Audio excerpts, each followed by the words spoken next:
Oh, you're not muted, Eric. I can still hear you, buddy. Check, check, check.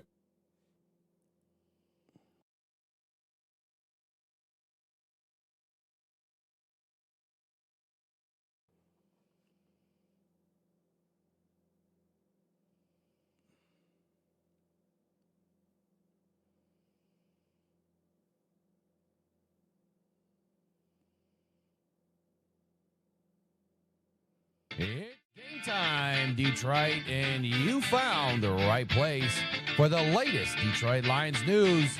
So hop on in and take the ride to Super Bowl 60 with Rockhound Detroit Lions. Join Will Rock, Eric Rintamaki, and Riley O'Brien today on the Rise and Grind Morning Show. Good morning.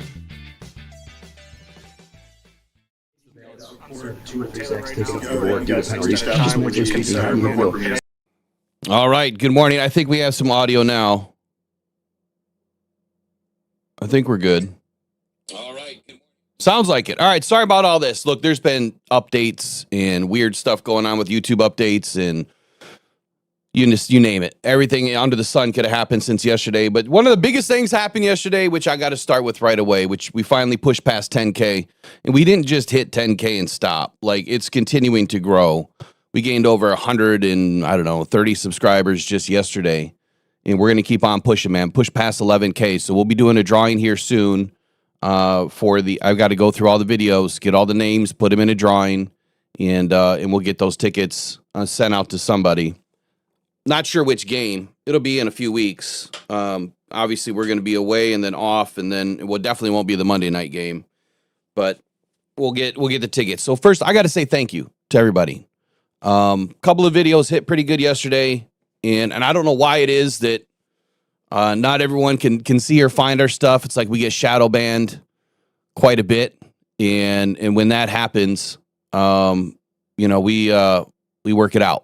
Right? We work it out. We just keep on pushing forward. So want to say thanks. We're going to get rolling here. Let me bring Eric in here in just a second. Oh, he just dropped out.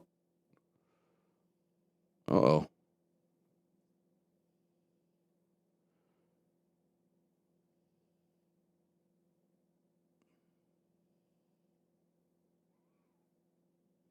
There we go. Now he's back. Let me get Eric in here.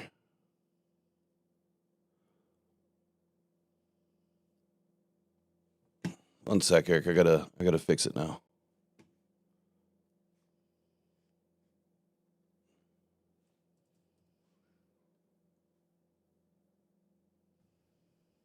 All right, there we go. Now we should be off and rolling.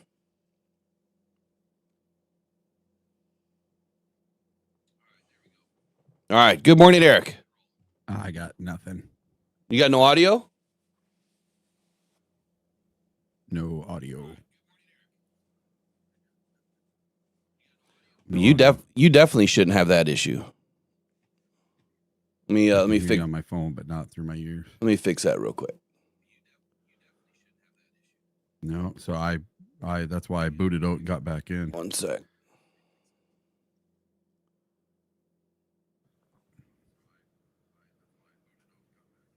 Of course, there's changes now on the back end.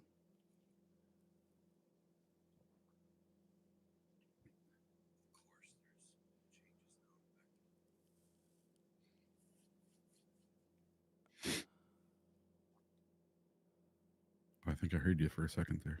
Yeah, do you have me now? There we are. Perfect. Yeah, it's not, the settings are not where they're supposed to be. And that's the scary thing about this, because now all the audio video clips that I have dialed up for today, I don't know what's going to happen. This is not the day to have issues, man. Like, Yeah. just had a great day last night, pushing everything past 10K and spent a lot of time trying to get these audio and video clips set up for today to kind of go through today's show. And man, YouTube and Microsoft, y'all can take a hike, because you do this stuff at like 4 o'clock in the morning when nobody's awake. And I think I'm just going to have to turn my computer off to automatic update. I think I just need to turn that off, because this has happened now like 4 times or 5 times in the last year where something updates and it changes everything. And this system is so fickle, like it has to be perfect. obviously. We've been through enough issues. So, it is what it is, man. Welcome in, finally. Good morning. Yeah. A little bit of a news heavy day in the NFL yesterday. Pretty crazy stuff. The chat was lighting up this morning with the Newsome news, and yeah, He's you on want the to list start with today. that this morning? Yeah, he's on the list today. So I didn't see anyone talking about the Newsome news, but I can roll into that real quick. So let me get that. Let me tell you what's on the docket today, because we missed all that too. So Dan Campbell firing back at the league report rumors. And then should the Lions extend one of their core players right now? That's a big question weighing on the minds of Lions fans. Pass rusher rankings. Unlikely name makes the list. Ben Johnson admits that he's an idiot. You guys are going to love this one. Actually, no, you're probably going to hate it. But, oh well. Injury update. We'll walk through that. Big news on Ali McNeil. Detroit Lions offensive line, the rankings, and how they're playing right now. I can't believe where they're ranked. We'll talk about that too. Best player of the week for the Lions last week. Greatest show on turf is now potentially the Lions. Interesting. Obviously, we have a lot more to discuss. What I wanted to start with was the Lions offensive line questions, but let me go in there and find Newsome real quick.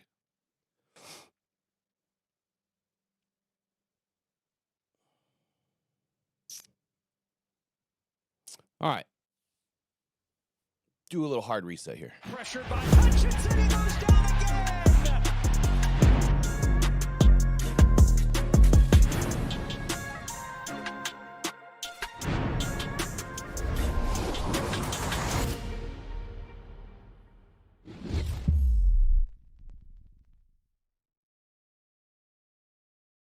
Okay, so there was a lot of conversation over the last couple of weeks when the Lions are facing quite a few injuries to the secondary. DJ Reed, out for an extended amount of time. Terrion Arnold, we get the news later that sounds like he's going to be okay with a second opinion. After listening to Terrion Arnold yesterday, I've got mixed signals, I think, from kind of what's going on here. I'm not going to get into all that today, but I just, partly because I didn't bring in his audio or video.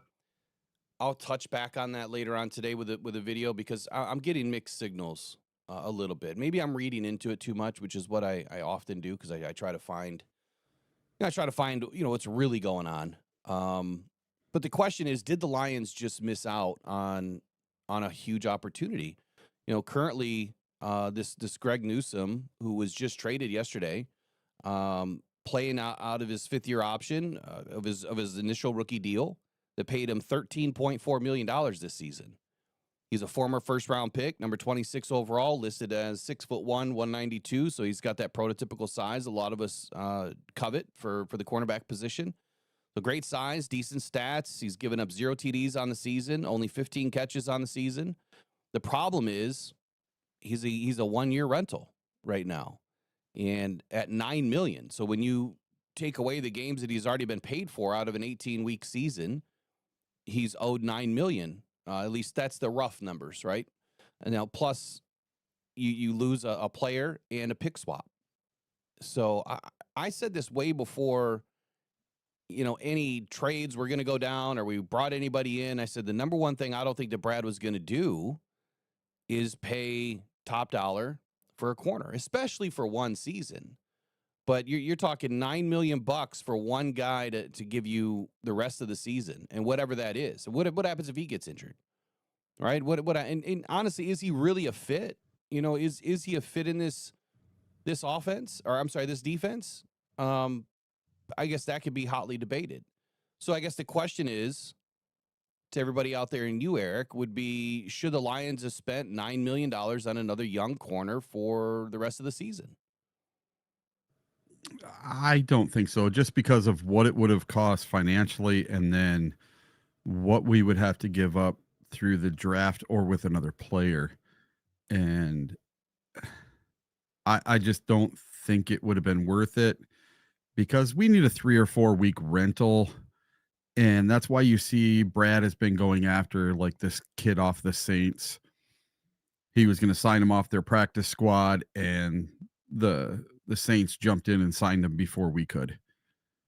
Yeah, they didn't want to let him go. And when you look at this deal that went down, and I'm going to answer that question, David Napier, in 1 second, your statement in there.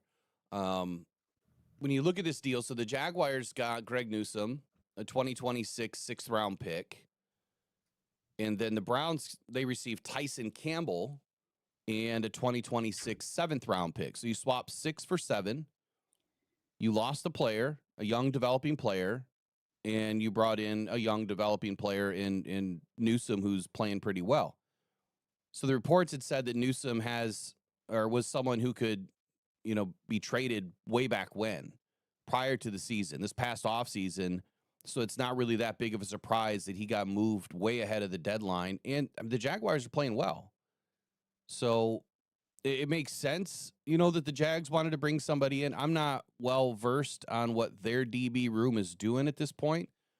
But here's what I'll say next. For some Lions fans that have really said the wrong crap to TA and Ennis Rakestraw, here's the only trade that would have made sense based on what happened here.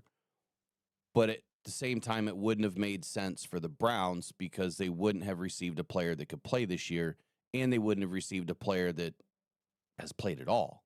And that's Ennis Rakestraw. So if they could have traded away Ennis Rakestraw and got a 5th-round pick back or a 4th-round pick back, would that have been a good deal? A player that hasn't played, a 2nd-round player that hasn't played in his 2 seasons, he's been injured. You're getting a guy that has been in the league for 4 seasons or 5 seasons, playing at a pretty good level. So you know what you have. You have a vet. He's still young. He's playing well. He's got prototypical size. He stays fairly healthy. Would that have been the deal? For me, look, I like Ennis, and you guys know me. Like, I'm not a guy that wants to get rid of our players at all, especially if we haven't even seen what they can do yet. But from a durability standpoint, if Ennis Rakestraw can't stay on the field, and if someone would have taken him off of our hands and given us good enough compensation back, like, hey, we'll pay half of Newsome's salary and give you a 5th, you give us Ennis Rakestraw. Is that a deal that makes you more comfortable if the Lions could have pulled something off like that? Because now you're inserting another corner that can play right away and be around hopefully for next year. But then there's the question. 1-year deal. So you're going to have to pay the guy. And now you're talking about giving him a 3-year deal at $60 million next year. That just doesn't make any sense. You're not going to walk away from Ennis Rakestraw and have to pay this dude who you didn't groom, you didn't draft. I thought we wanted to keep the guys that we have. So that put all that together, jumbled it up in your head, Eric. And now what do you think? Yeah, well, this is my thing. Do you remember just a few years back, the Detroit Lions had a player that we drafted pretty high, and we thought he was pretty amazing. But he was often injured, and we shipped him off to the Minnesota Vikings in one Mr. Hawkinson. Look how that trade has worked out for the Detroit Lions. So anyone that says that Brad never trades away our own players, yes, he does. He's done it at least once, to my knowledge. Well, he's done it with Stafford too. Yeah, and we did it with Stafford. I think that's a much different trade, though, because one, he didn't draft Hawkinson. No. Right, and so he was also not young and was also going to make a boatload of money.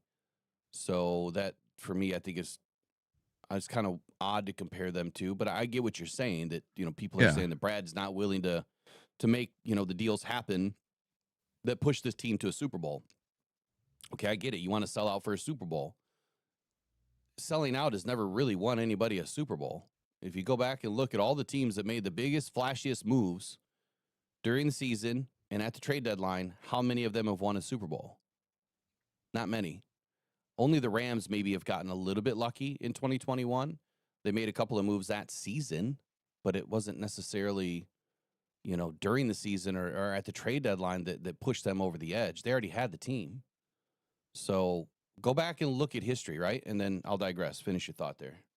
Yeah, I was just that, we traded Hawkinson. We didn't only trade him away, we traded him to a rival in the division. And I think we came out ahead on that trade. Hawkinson has done nothing for the Vikings. He's had a few good games here and there, but he's not a perennial Pro Bowler. He hasn't made a Pro Bowl as a Viking. I'm pretty sure he did as a Detroit Lion. And, he was one of Matt Stafford's favorite targets. That was his outlet. And to think that Brad Holmes might be willing to trade away an asset is something I think that he has weighed those possibilities. I'm sure people have come calling about someone, but it's probably someone that's too good to get rid of right now. If somebody calls about Brian Branch, you're not giving up Brian Branch. There ain't no way. Somebody calls about Aiden, you're not getting rid of Aiden. That kind of stuff. We're not getting rid of our premier players. It's just not going to happen. And, if Terrion's coming back, let's say in 5 weeks, and Reed is coming back in 5 weeks, well, we have a bye week in there, so that's 4 weeks. So we need 4 games out of someone. And if we can get those out of Rock Ya-Sin, and we can get those out of... We got Trey Flowers, and then we picked up the new guy, right? So yeah, Arthur or something or other. Mollett. Great question, by the way. Someone asked me in the chat yesterday, in the video. They said, "Hey, so does this mean that we have a new Motor City Mollett?" I was like, there you go. I see what you're doing there. That's a perfect fit. I love it. But yeah, I think it's too little, too late. I think there's too much money involved with Greg Newsome. Is he a great football player? Yeah, no one's going to deny that. But $9 million is a ton of money to sink in a guy for one season that you're not going to keep. And the picks and the player involved too. Too much to give away for a partial season rental, and then you don't even know if he's going to stay healthy for the season. So I get it.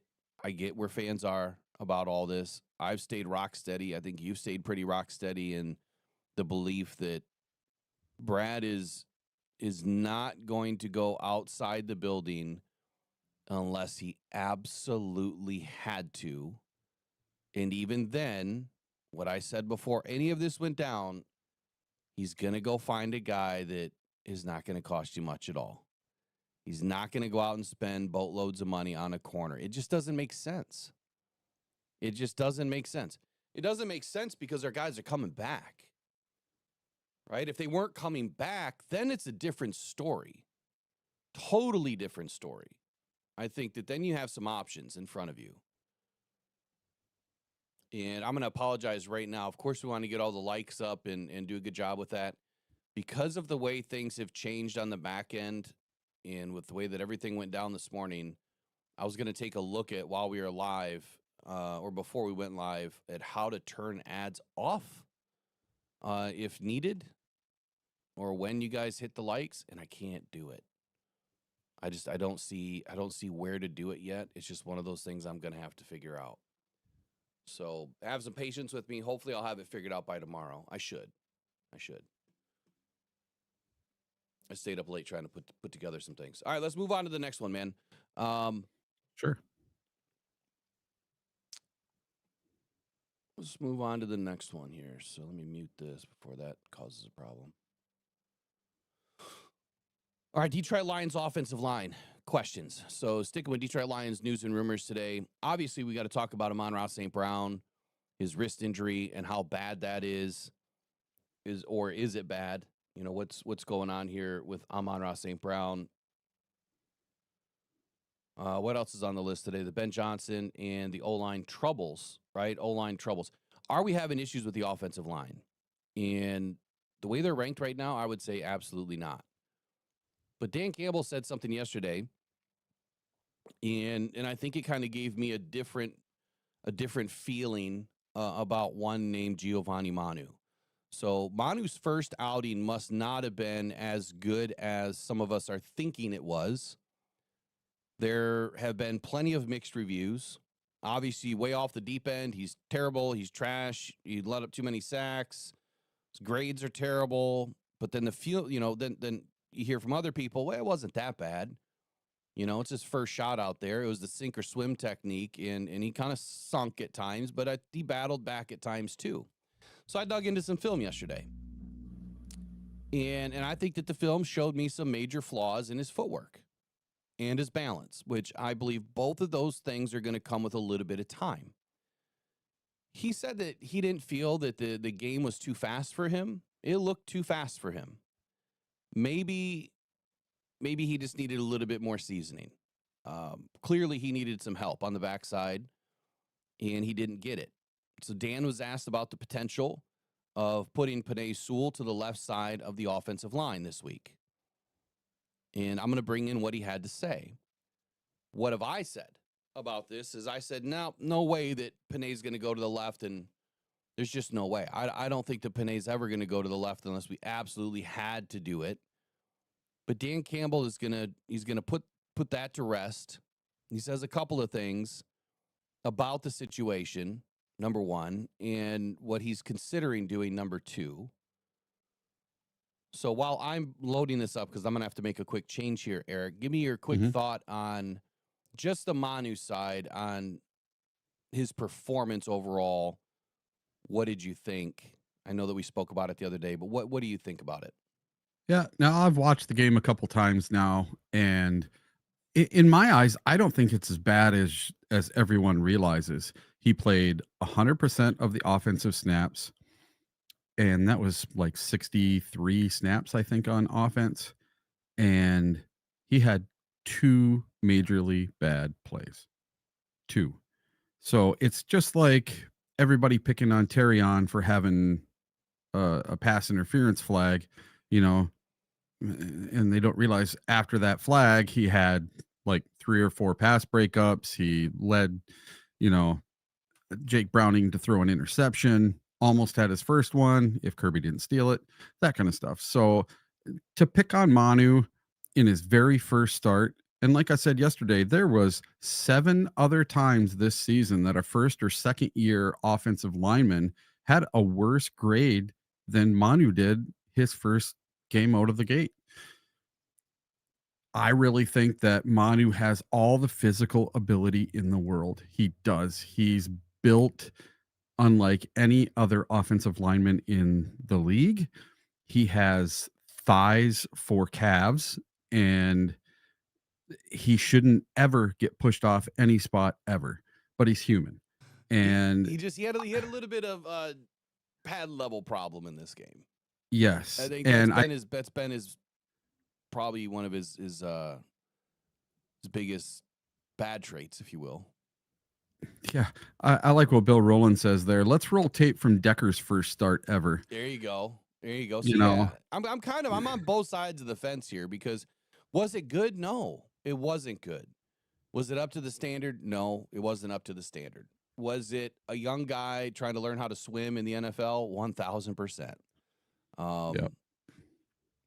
Look, let's just hear what Dan Campbell had to say, and then we'll retouch on this again. Hopefully you should be able to hear it, Eric. Just with the uncertainty with Taylor right now, if he were to miss extended time, would you consider moving Penei to the left side, or do you not differentiate the value between those 2 tackle positions? What we've talked about it, and I think a lot of times what happens was Sewell could easily go over there. He'd want reps, he'd want reps for the week. Just let me get a few reps. But he'd go over there and handle it just fine. It's really more about if it's not Decker, the other guys, and where are they most comfortable. And then Sewell, by default, will go away from that because he can do it all. So we've talked about it. I don't want to say that's off the table, but that's probably not the first thought, being honest with you. Okay, so it's not the first thought to put Penei Sewell over to the left side. Exactly what I've felt this whole time. that Dan Campbell is not going to shake up this offensive line that drastically and remove a strength from the right side of the line. Now, I do understand the thought process here. I'm not going to say that I've never had it myself, because I have. Penei on the left would instantly secure Jared Goff's blind side. Then you'd probably have pressure coming from his face, right? On the right side of the line. That's where the pressure would end up coming from. So whether it's on the left or it's on the right, the only difference is Goff can see it or he can't. He can see the pressure or he can't see the pressure. But he makes a really valid statement in there where he says it's not about Penei, it's about the other guys. If they're not comfortable on the right side of the offensive line, then it doesn't make any sense for us to put them over there, because now you're taking, I hate to use this term, just lack of brain waves this morning, lesser quality football player, left tackle, and putting him on the right side.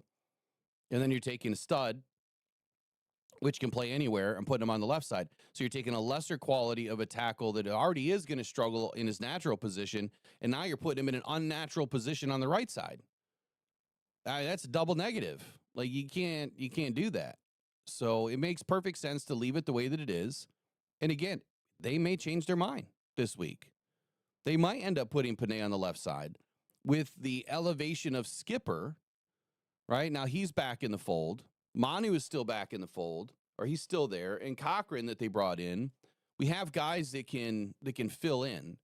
It's just not going to be to the level of Taylor Decker. And by the way, Taylor Decker has been playing at a top 10 left tackle ranking this season. Now, I know we don't really put a lot of stock into PFF, but there's a lot of other things to look at. He's quietly having one of his best seasons probably in the last 4. He's having that good of a season right now. So it's a huge drop off going from Decker to anybody else. I guess I didn't have, let me just double check something. I thought that I had the other audio of this conversation here. Let me just make sure I don't.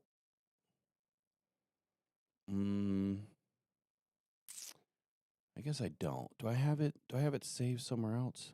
I thought I did. Maybe I don't. Oh, well. Is what it is. So thinking about this last night, I guess I feel that the Lions coaching staff is more concerned about the Chiefs defense utilizing the tape on Giovanni Manu to gain major advantages over the offensive line. And so I came up with a few questions and a little bit of a thought process here, some thoughts and some statements that I wanted to get everyone's opinion on today. Maybe I'm crazy, but if you have tape on Manu now and he didn't play great, you know how to take advantage of that, right? So here's my statement, I guess. If Manu gets one game, he may not get a second, right? Skipper is elevated. Decker may or may not be up for the game. Sewell may or may not go to the left side. Sounds to me like Dan is playing some major head games right now. And this seems like some next level gamesmanship to me.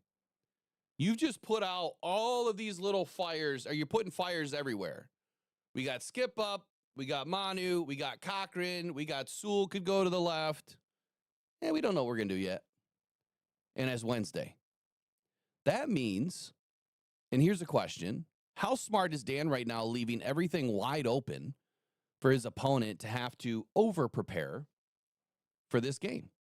Do you feel the same way, Eric, that he's leaving all this open to interpretation to force them to over-prepare for 4 different players? Well, yeah, it's a little bit of gamemanship when you know that Skipper's coming back, and Skipper has been Penei's backup. So when Penei has went out, it's been Skipper that goes in the game at right tackle. So Skipper has played a little bit of right tackle, and he's actually started a game or 2 there. So I would think that might play into it a little bit as well, that, hey, we might move Penei over to the left and we're going to put Skipper at the right. That's what we're going to roll with this week. So Kaloftis is going to have his hands full with Penei over on the left side instead of Giovanni Manu after they've prepared all week for Giovanni Manu. That may be exactly what Dan Campbell is trying to do. I say this because Dan has changed. I said this the other day. I'm going to repeat myself for a moment. Dan has changed because first 2 years. Why did my volume dip again, or are they just behind on the I don't know. show? No, my volume dipped again. Ah, I don't understand what's going on with my volume. It keeps dipping here, and it's not supposed to. yeah. Yeah, we just got issues this morning.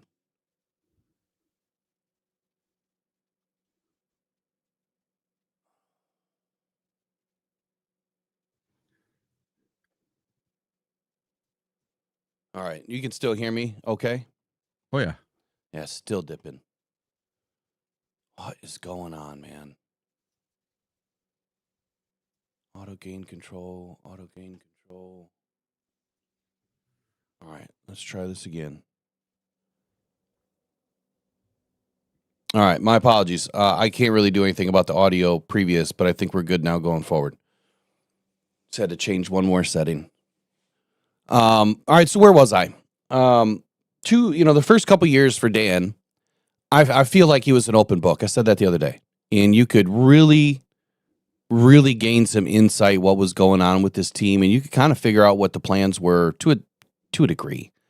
I mean, you're not going to get everything out of a 15-minute press conference. For the last couple of seasons, I think Dan is really starting to learn or utilize the art of war a little bit more and more every season. He's kind of putting up a big front at times. He's not giving us a bunch of information. For instance, with the injuries, it's 1 minute, these guys are down. It's the next minute they're okay. Terry Arnold was going to be down for a while, then he plays the next week. And then now it's Terry Arnold's going to be down for a while again. And Terry Arnold in his press conference yesterday, or his media session yesterday, gave me a different vibe. Totally different vibe. And I don't have the audio today. I planned on doing it later. But anyway, my next question is this. Is Dan being sneaky or smart? Do the Lions have a real issue at left tackle right now? So it's kind of two questions in there. Do we really have a major issue and he's just trying to be sneaky? Is Manu obviously not going to play in this game? Partly because I'll go back to my first statement. He gets a game. There's some bad tape in there. Maybe Dan is going to play a little bit of roster gymnastics here. I'm going to play Manu in this game against the Chiefs. I'm going to put somebody else in. Why? You don't have tape. You don't have tape on the other guys. Not as much as, at least you don't for this season. You've got tape on Skipper, but you don't have any tape on Cochran, really, with us on this offensive line. So maybe he's just going to, play a little bit of, musical chairs here to kind of get through this problem. Or is Decker just going to suit up? There's a possibility that Decker could suit up in this game and then be down for the next two. I think it really depends on how they value the defensive line for the Chiefs. Now, the Chiefs guys I was in with the other night, they didn't give any credit to Karlaftis or Nick Bolton, and you heard Dan Campbell say yesterday, he gives a lot of credit to Karlaftis and Nick Bolton, and so do I. They've got at least three studs on that front seven. Nick Bolton, Karlaftis, and Jones. And depending on where you put those guys, Nick Bolton will be out on the edge at times. Not all the time, but every once in a while you'll see him out there. So I think that Dan's just playing some high-level chess right now. I think he's being sneaky. So that's my question. Is he sneaky or smart, Eric? Or do we also, second question, have a major issue at left tackle that he's just trying to patchwork right now until we can get Decker back after the bye? I think he's being sneaky. If you ask me, I think Taylor Decker is going to play this week. And I just looked up Taylor Decker's rookie season in 2016, and he played 1,037 snaps, had 8 penalties, and he allowed 5 sacks. So that's not too bad. I think he did pretty well. I don't know how he did in his very first game, but that just shows you, he only gave up 5 sacks for a whole season. And that was 16 games back then instead of 17. Okay, so since you have it open, was Mhm. it the next year that he went, was it like 40 games without giving up a sack? In 2017, he had 2 sacks. 2018, he had 3. Or was that it, or was that in college that he did that? 19, he had 6. 2020, he had 2. And 21, he had 2. 22, he had 4. 23, he had 8. That was his worst season. And then last year, he had 8. He tied for his worst season the last 2 seasons in a row, and he's kind of switched it around this year. Must have been his college years. I know that there was a period he went like over 2 seasons. It might have been over the 2 seasons where he only had 2 sacks. Or it could have been in between 2 seasons. Yeah. Where he could have had sacks early and then, in the next season way late, which wouldn't have been 40 games, but, could have been 30 or something like that. I'd have to dig into that to find that out. But I know that there's a period in his career where he's gone a long time without giving up sacks. But again, to your point, if you go back and look at the way that Taylor Decker has played, 2016, his rookie season, and 42 pressures allowed. Like that's not great. But the next year, he cuts everything in half. 21 pressures allowed and 3 hits and only 2 sacks. And then in 2018, like you just said, a little bit more pressures, but only 4 hits on the quarterback and 3 sacks. So I'll take that, and that took him a year to fully develop. It took him a year in the league to finally figure it out. He was also a first-round pick. Coming out of Ohio State, I believe he was like the best left tackle, that there was at that time. So Taylor Decker's finding that old man strength right now. Yeah, and he didn't play in the Canadian League that is completely different than American football. Yeah, absolutely. Did you see that the Canadian League is changing to American rules now? They're changing their field and everything. Are they? I didn't see that. Yep. I did not see that. All right, so let's listen to Mr. Oh, where's Manu? Oh, I guess I don't have Manu. Must have got rid of it. I wanted to listen to Manu one more time. All right, so that's it. Let me just dive into offensive line rankings real quick. And would you believe right now, Eric, that the Lions' offensive line is in the top 10? Do you think that they belong there? Without looking. Yeah. We got the number 1 offense in the league. We're doing, what are we, 6th or 7th in rushing. We're like 3rd or 4th in passing. But we're scoring lots of touchdowns on short fields. Yeah, I'd put us at, 6 or 7 probably. Maybe 8. Now I'm going to open it up and see if I'm close. Yeah, we're right there, man. We're right there. There was an article that came out. I was going to try to find it real quick, but I don't see it.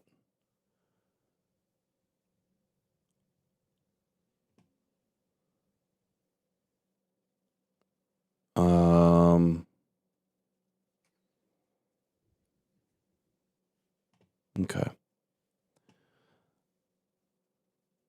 I don't remember what happened to Jamarco Jones. What's going on with him? Does anybody know what's going on with him?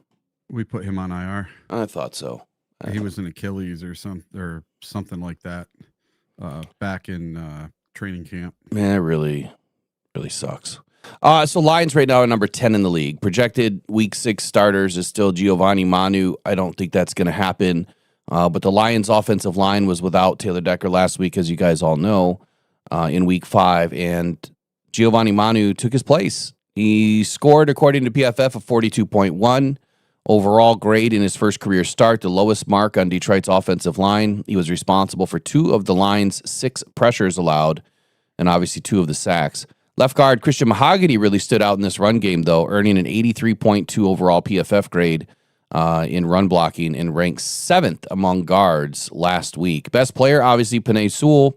Penei Sewell earned an 89.8 PFF run blocking grade against the Bengals, which ranked 2nd among all offensive tackles for week 5. Ahead of your Detroit Lions right now, the Jacksonville Jaguars are at 9. The Los Angeles Rams are at 8. The Arizona Cardinals are at 3. The San Francisco 49ers are at 6. The Kansas City Chiefs moved up 2 spots to number 5. They will be starting this week Josh Simmons, Kingsley Sumataya. I can't even say his last name today. Creed Humphrey, Trey Smith, and Jawan Taylor. I do expect the Lions to get after Jawan Taylor. He's continuing to struggle in the run blocking. He's earning a negative grade on 23.7% of runs, the worst rate among all right tackles. So if I were to do a mini breakdown right now of this offensive line, I would say that the Lions are probably going to stack the left side of the offensive line. So that would be the right side of the defense. So stack the right side of the defense to take away any ability of them to even run the ball. If they do run behind Jawan Taylor, I don't think that the Lions really need to stack a whole lot because he's playing terribly. Doesn't mean that he can't have a good game, but right now their run game has been pathetic. And so when the Lions take away the rest of their run game and force Mahomes to pass the ball more than 40 times in this game, I think that's where the Lions are going to be able to have some success with a couple of picks, at least one, possibly 2 in this game. Number 4, Philadelphia Eagles. They moved down 1 spot to the Buffalo Bills. They also moved down at number 3. The Indianapolis Colts shot up 3 spots to number 2. They're really playing at a high level. And the guy that I wanted the Lions to take, Matt Goncalves, is playing at an elite level right now. He earned an 88.4 PFF grade in his pass blocking, which is ranked 3rd among all guards and did not surrender any pressures in week 5. I'm a little bit pissed at Brad for not getting Matt Goncalves. Like I'm kind of pissed, honestly.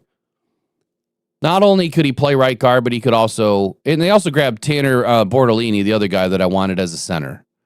And both of those guys, if I remember correctly, were taken a little bit later in the draft.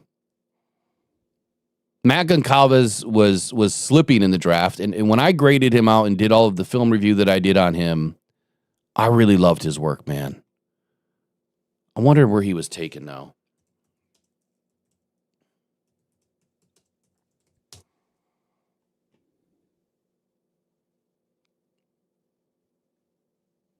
He was drafted round 3, pick 15 in 2024. Who do we take around? What would that be? Pick 75? Somewhere in that range. Well, who do we take in 24 in the 3rd round? Oh, in 24? That would have been Vaki. Yeah. As much as I love Vaki, I would have taken Matt Goncalves. All day. Tanner Bortolini, same thing, man. I'd seen all I needed to see.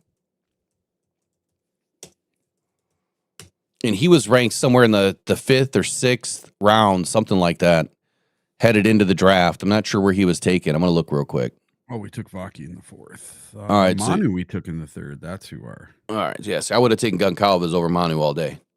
Round 4, pick 17 for Tanner Bortolini. So the Lions in 2024, they could have snagged both Tanner Bortolini and Matt Goncalves, and this offensive line would have no problems right now at all. And at a minimum, we would be loaded. Yep, we wouldn't have Sione Vaki and we wouldn't have Giovanni Manu, which I get Vaki's presence in special teams, but he hasn't been able to stay healthy. So if I were to go back and redraft, I would go back and redraft to the guys that I wanted from the very beginning. Sione Vaki, I did want the Lions to draft. He was one of my calls, and I said it would be around the 3rd round that we would take Sione Vaki. So at least we got the guy that I wanted. And the biggest knock on Tanner Bortolini was his arm length at 31.5. But as a center, you kind of get a little forgiveness there. I think the average arm length for a center is barely 32-inch arms. But Matt Goncalves, man, 6'6", 327, 9-inch hands, 33.25-inch arms.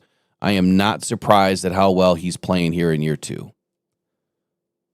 All right, to finish out the rankings here, Your number one is Denver Broncos. No change. They've stayed at number one for a couple of weeks now. Led by left tackle Garrett Bowles, left guard Ben Powers, their center Luke Wattenberg, right guard Quinn Meniers, and right tackle Mike McGlinchey. Denver Broncos, man. They got good offensive line. They got good defensive line. Obviously, when you look at what Dan Campbell and Brad Holmes are doing, I'm not surprised what Sean Payton's doing. Not surprised. All right. Next up. Greatest show on turf? Eric, what's going on here? Yeah, let's get to this.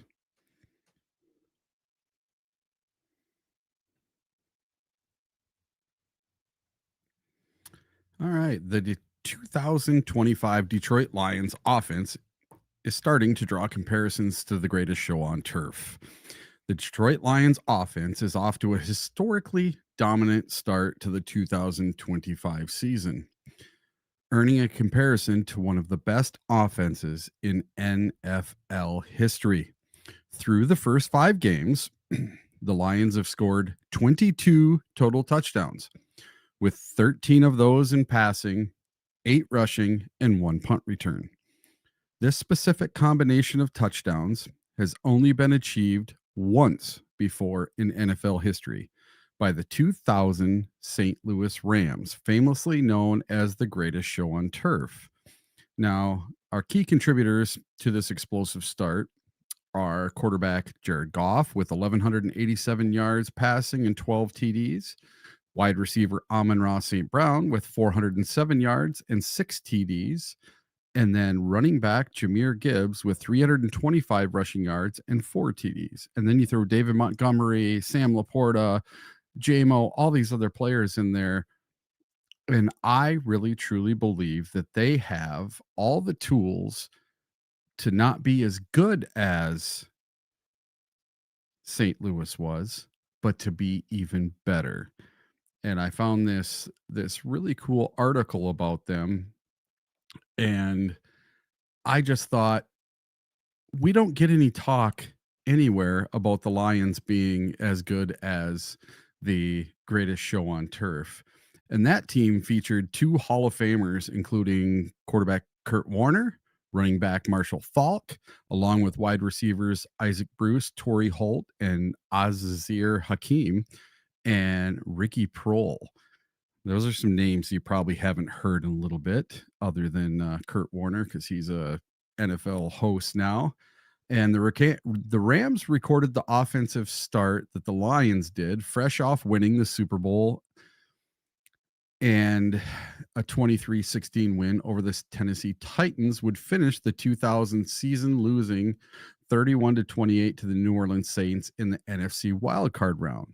Obviously, the Lions would like to avoid the same fate the 2000 Rams did and go all the way to the Super Bowl. So even though they were the greatest show on turf, they fell short when it came to the playoffs. And I'm really hoping that the Lions, this being the fifth year in a row where our point average has went up every single year. And I had a cool little thing here. Find it real quick. Of the Lions' point total year over year, their average on offense. See if I can't find it here. What are you looking for? The point differential? No. How many points we score per game per season over the course of the season through 5 games. We're at 34.8 right now, and last year was right around 29 or just over 30. The year before was at 29. The year before that was like at 27, and then it was like at 22 the year before that. So every year the Lions are getting better and better and better on offense, and it's just amazing to see this type of growth. How long can the Lions keep this up where they're better from year over year on offense scoring points? So I got a question. Mm-hmm. Do defenses still win championships? A lot of I'm, people think so. I'm just saying, man, because the Lions have been winning a lot of games with their offense. Few and far between does our defense really show up. Now, they have been showing up a little bit more, this season. And, of course, in 2023, they showed up, but they didn't show up at the right time. They didn't show up in the NFC Championship game. They completely left their pads and everything in the locker room at halftime. Anytime a team is putting up more than 31 points on average per game, you should win almost every game. If you're not winning 15 games a season, 14 at least, if you're going up against a couple of teams that season that maybe have a powerful offense like you do, yeah, those should be the closer games. But the Lions have been doing what they've been doing because their offense has stayed steady every season since the second half of 2022. So all you really need from a defense is for them just to hold the fort down. Don't give up more than 19.999 points per game and get us some turnovers here or there, and you'll win more games. And that was the case. Last season was proof enough, I think, for everyone when I've been telling you guys and pounding it all the time that the point differentials and the scoring defense, the points allowed, those are the key metrics. I don't care about any other stats. Like, that is the only one that really matters to me, is how many points you're giving up on the defense. I know that there's some more people that are starting to jump on that train now and starting to talk about it a little bit more now. And we do talk about turnovers and helping out your offense that way. Obviously, there's a culmination of things that happen to allow that to happen. You do need, a good front four. You do need to be able to run, or rush natural pressure against a quarterback. You do need to have linebackers that can clean everything up, take care of the run game, and be able to cover. Most importantly, your secondary, man. They have to be able to make the quarterback pat the ball. And if they're not patting the ball and they're able to play the quick game, which if you listen to what Aiden said yesterday, which I probably don't have that one dialed up today, he did talk about that exactly. He did talk about the Kansas City game that, if they get into the quick game, one of the things that Aiden said, which I'm like, wow, and finally a wake-up moment that I'm hearing this from Aiden, where he said, we got to do whatever we can do to win the rep. Get our hands up. Bat the ball down. This is coming from Aiden. Right? The same thing that I've been saying all season. As soon as we got Tyleik Williams, I said, you watch what happens with batted balls. You watch how he gets his hands up. And then I think it was around the same time that I highlighted Jared Allen in a morning show, where back when Jared Allen was playing, one of the best edge to play the game, he said the same thing. Like, if you can't get there and cause quick pressure, if you're not getting there in under 2.5 seconds, forget about it, but get your hands up. Bat the ball down. Do something. Force that quarterback to shift a little bit. If your hands are up, you're not so much taking yourself out of the play. You don't want to give up any leverage. Obviously, you don't want to end up on the ground. But if you get your hands up and that quarterback now has to move a little bit or angle the ball a little bit, that angle, it could trail that ball just left or right of the receiver. So getting your hands up is huge. And I'm glad to hear that Aiden, when he said that he's taken a marathon approach to this. I asked him 20 minutes yesterday. I don't think he ever responded in a Twitter post. What does he mean by that? Because someone wrote an article about it, about him taking a marathon approach. Like, what does that even mean? Like, you're not worried about sacks, or like, what are you doing? You're going to take plays off? Like, what does the marathon approach really mean? I didn't get it. I still don't understand what he means by it. If you guys know, if you have a better idea, let me know, because I don't understand what he was trying to say there.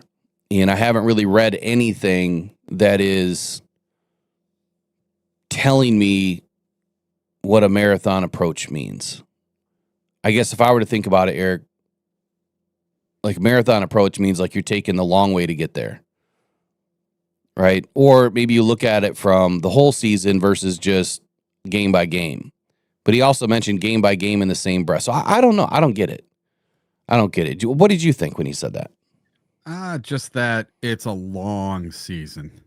Yeah, you're not going to win the Super Bowl by winning one game. You have to put a lot of them together, and you might just have to save a little something in the tank for the long run. That's like when you have a marathon runner, they don't sprint at the very beginning, they'll sprint at the very end. And they try to keep some energy and reserves all the way through. I mean, I don't want to see Aiden playing every snap. I don't want to see him playing 95% of the snaps. That's why you have rotation.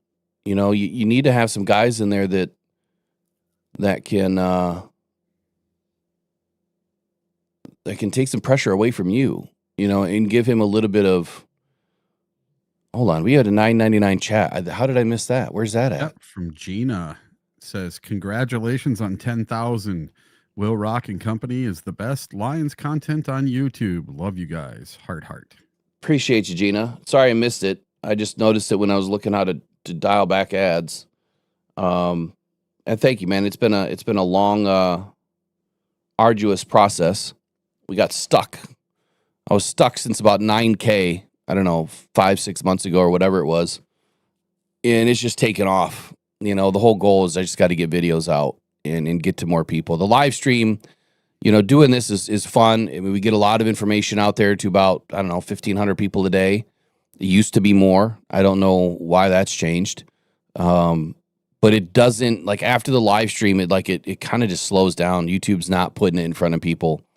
And that's why I'm hoping to make a change here by the bye week when I get some time, is I want to segment this show in the morning. I want to cut it up into a few different segments, which has always been the goal. But to have a couple of different live streams set up so that we roll from one to the next, the problem is we'll lose viewership when we do that. But once you guys get used to it, then it's kind of what Pat McAfee does. If you look at what he's doing, he's live on all these different channels, and then they slowly kind of close channels down, you know, throughout the day. And you know, when they get into their third or fourth hour or whatever it is, they're only streaming on one side. It's kind of the same thing. I'm also not able to stream to multiple places, and I haven't for a long time because OBS doesn't have a way to do it very easily. So I'm going to try to get that fixed by the bye week so we can get streaming on Facebook and Twitter again. So thank you. Appreciate it. And I promise I will get these ad things figured out. Oh, wait. I think I just did. Here we go. I got one option to dial it back a little bit. I don't know where we are in the likes. Like, I can't even see that anymore. I just have to get used to the new interface. We got 65 so far with 97 watching. So we're close. We're close. Is that close? That's close to 75%, isn't it? Yeah, pretty close. 65, I did find my 94. notes that I was looking for on this whole greatest show on turf thing. So the Detroit Lions starting in 2019 scored 19.1 points per game. And then they went up to 26.6, 27.1, 33.2, and now 34.8, with an average for all 5 seasons at 27.1. Well, 27.1 points per game should win you a lot of games, and 34.8 points per game should win you almost every game.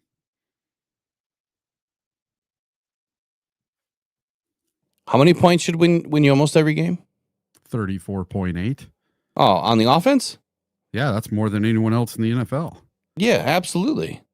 Yeah. So we still have. Are you guys? When you say the volume is low, are you live?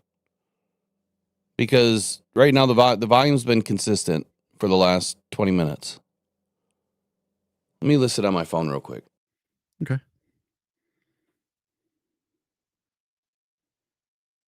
It's super loud. Super loud.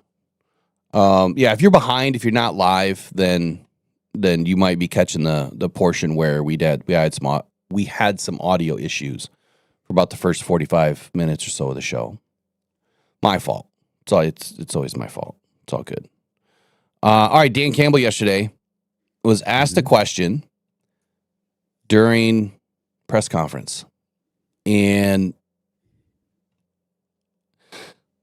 I know we touched on this the other day, I think people in the chat were asking us about, Aiden Hutchinson and this report going to the NFL, alleged report going to the NFL or the league office, NFLPA. And I kept saying, I can't find anything, right? I didn't make any calls, right? I didn't reach out. I didn't, ask for any, any statements or anything from anyone, but that's where I stopped. And I said, I doubt that I'm going to look into this. I don't see anything. I don't see anything credible out there. And we were laughing because we found that one that was it the Sun Indy or Sun Times Indy? Well, or I think something. I might have just found out where it came from. Well, they said ESPN during the presser yesterday. Yep. But I still didn't see it. I looked. So this came from Adam Schefter during the pregame show on ESPN, and he said the Detroit Lions have taken notice and they've asked the league office to monitor the plays against Aiden Hutchinson, Schefter reported during ESPN's Week 3 Monday Night Football pregame show. Not that will protect him out there, but clearly people have noticed some of these plays, and the Lions want to keep the league office on notice as well. Okay, so there wasn't an actual report then? No. No, meaning there wasn't an article? No. And then yesterday during Dan Campbell's press conference, he said, quote, "That's bogus. That's a bogus report. I don't know where that came from. Nobody from here ever did that. That's bull. You know what?" Campbell said, end quote. Yeah, so I've got audio to play or video to play. Yeah.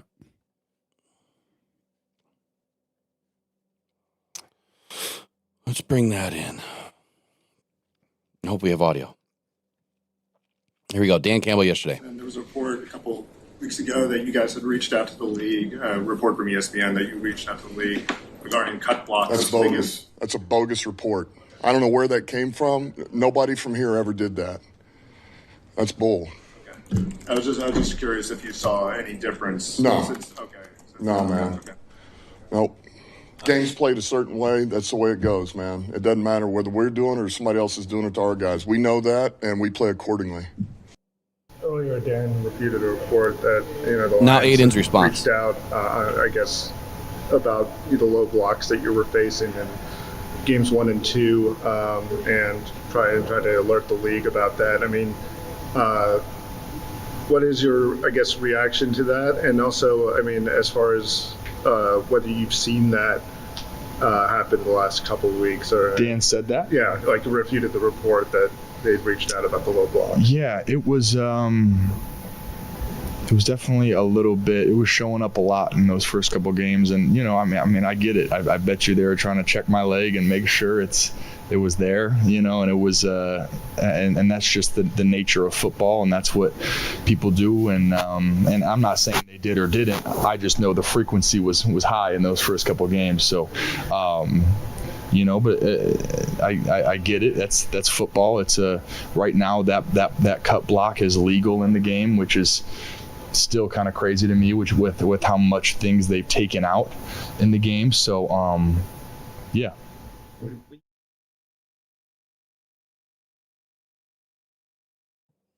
I didn't mean for it to cut off like that. But anyway, that was the end of the conversation. So 2 things here. Well, a couple things. One,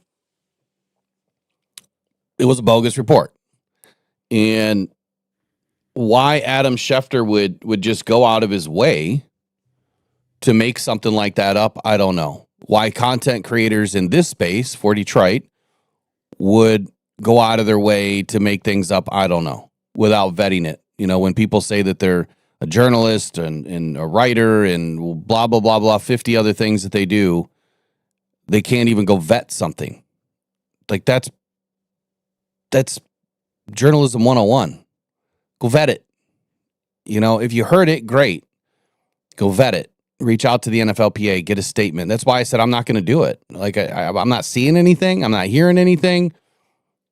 If we don't see it from Justin Rogers, right, or Risden, or any of the other guys over there, Corey Woods or Colton Pouncey, is probably not legit. I don't know why it took 3 weeks or 2.5 weeks or whatever it's been to finally ask the Lions about it. That I don't know, understand, especially if it happened on the Monday night game, and we have seen these, these fake websites that are out there. Attila mentioned Formula One news. I mean, yeah, come on, right? Formula One news, and they don't talk about Formula One. It's everything but. Sun Indy Times, and I mean, there's so much crap out there. And I just had this conversation with somebody else the other day too, that when you look at all of this stuff on Facebook, and this is part of the main reason why I left Facebook alone. I mean, it's good for some people, right? Depends on what you're doing. It's good, like for people like Eric. It's good for Eric because he has a business. He has a good business, and he has a lot of good followers in that on Facebook. Totally different niche for sports, especially the NFL. There's so much fake stuff going on out there. It is so bad. We went from, I don't know, 10 groups maybe on Facebook to now there's probably 100. And you went from having a legit, let's just say CBS News, and now you have these clowns that try to put CBS News in their name to make it appear legit. Or even on YouTube, I'll go to watch Colin Cowherd or anybody, or Dan or Rich Eisen or Dan Patrick, and I can never land on their channel. I'm landing on people that put the exact same title, description, everything in is what it is on their legit channel. And you think that you're watching their channel and you're not. And then about halfway through, it flips to somebody in the Philippines knitting something or making food. I'm like, what the hell just happened? What am I watching? And then I look down, I'm like, oh my God, I'm in like BangkokNews.com or whatever the hell it is. Yeah, you got to be careful, man. You definitely have to look at the URLs. You have to look at the URLs. You have to look at the handles a little bit more closely. And even though it might say they have 250,000 followers and subscribers, it's because that they're trying to copy a legit news source. And I won't stop there with sports. Please do it with everything. Please. Because there's so much fake stuff out there. It's not even funny. This is the one downfall of AI right now, is that there's so much crap and it's so easy to use AI to create crap. I've even seen legit news sources use it. Like I pointed out CBS Sports the other day when they rolled something out that you could tell was totally AI written because of the type of language that they use. And, that artificial language, the corporate AI language is pretty noticeable. I'll give you a few keywords. Prowess. I use it very sparingly. Critical, crucial. Pillars. There's some other ones, but those are the words you have to pay attention to. Right? You'll know that it's probably not legit. And Facebook is very, I mean, it's so fake. It's not even funny. Like there's just and Twitter's toxic. So it's like you can't win. You just can't win. I gotta give Facebook some props lately, though. The Nigerian scammers that were putting out all of these fake, Jared Goff gave half of his signing bonus to homeless children in Detroit, that kind of stuff. They're wiping them out. Well, I've only written I don't know how many complaints. Yeah, I don't know if it's because I bet you the Lions finally reached out to him. Yeah, I don't know if people like me are reporting them and getting them taken down, but there seems to be less and less and less, and these fake reports are few and far between. Now, some of them are satire, and they're meant to be satire. And I try to post satire stuff all the time, and I'll get people, oh, this is real, blah, blah, blah. And I'm like, no, it's satire. It's supposed to be sarcastic, but it's hard to be sarcastic online. People just don't know when you're being sarcastic online. Well, that's why you gotta say it. Like if you're gonna create a satire news channel or satire anything, at least say, somewhere there's some good places, there's some good channels out there that will at least tell you, look, this is just entertainment. This is all satire. It's just for your entertainment. But now it seems like there's a mix of clickbait and satire that they're trying to pawn off as legit.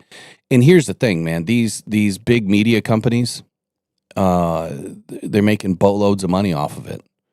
Mm-hmm. So why are they going to get rid of it? You know, that's the bigger problem, is there's no integrity behind what they were trying to promote. Look, I had copyright issues on Facebook for my own stuff. I found a channel that legit hijacked everything that I've done, but it wasn't just me. It was all of the normal channels that everyone in this chat watches right now is on a channel or in Facebook, and they've used every single one of our thumbnails and all of our content. And I reported to Facebook, like, this is not me, but they're using all of my stuff. And they said, well, you need to prove it. Well, how else do you want me to prove it? They want you to have the blue check mark. And if you have the blue check mark, 3 minutes later, that site's down. Well, they didn't say that, but they wanted me to prove it all these other ways. And I'm like, here, I'm sending you an email from my work email. Look at the .com. So this other fake book is not me, right? I can't attest to everybody else that, that's their content's getting hijacked, but it's not me. But anyway, I'll digress. Everyone and have them all report it. Once they get enough people reporting it, it'll get taken down. Just pay attention. This is one of those things where I'm a little bit, I don't know. I get kind of pissed off about all the clickbait out there.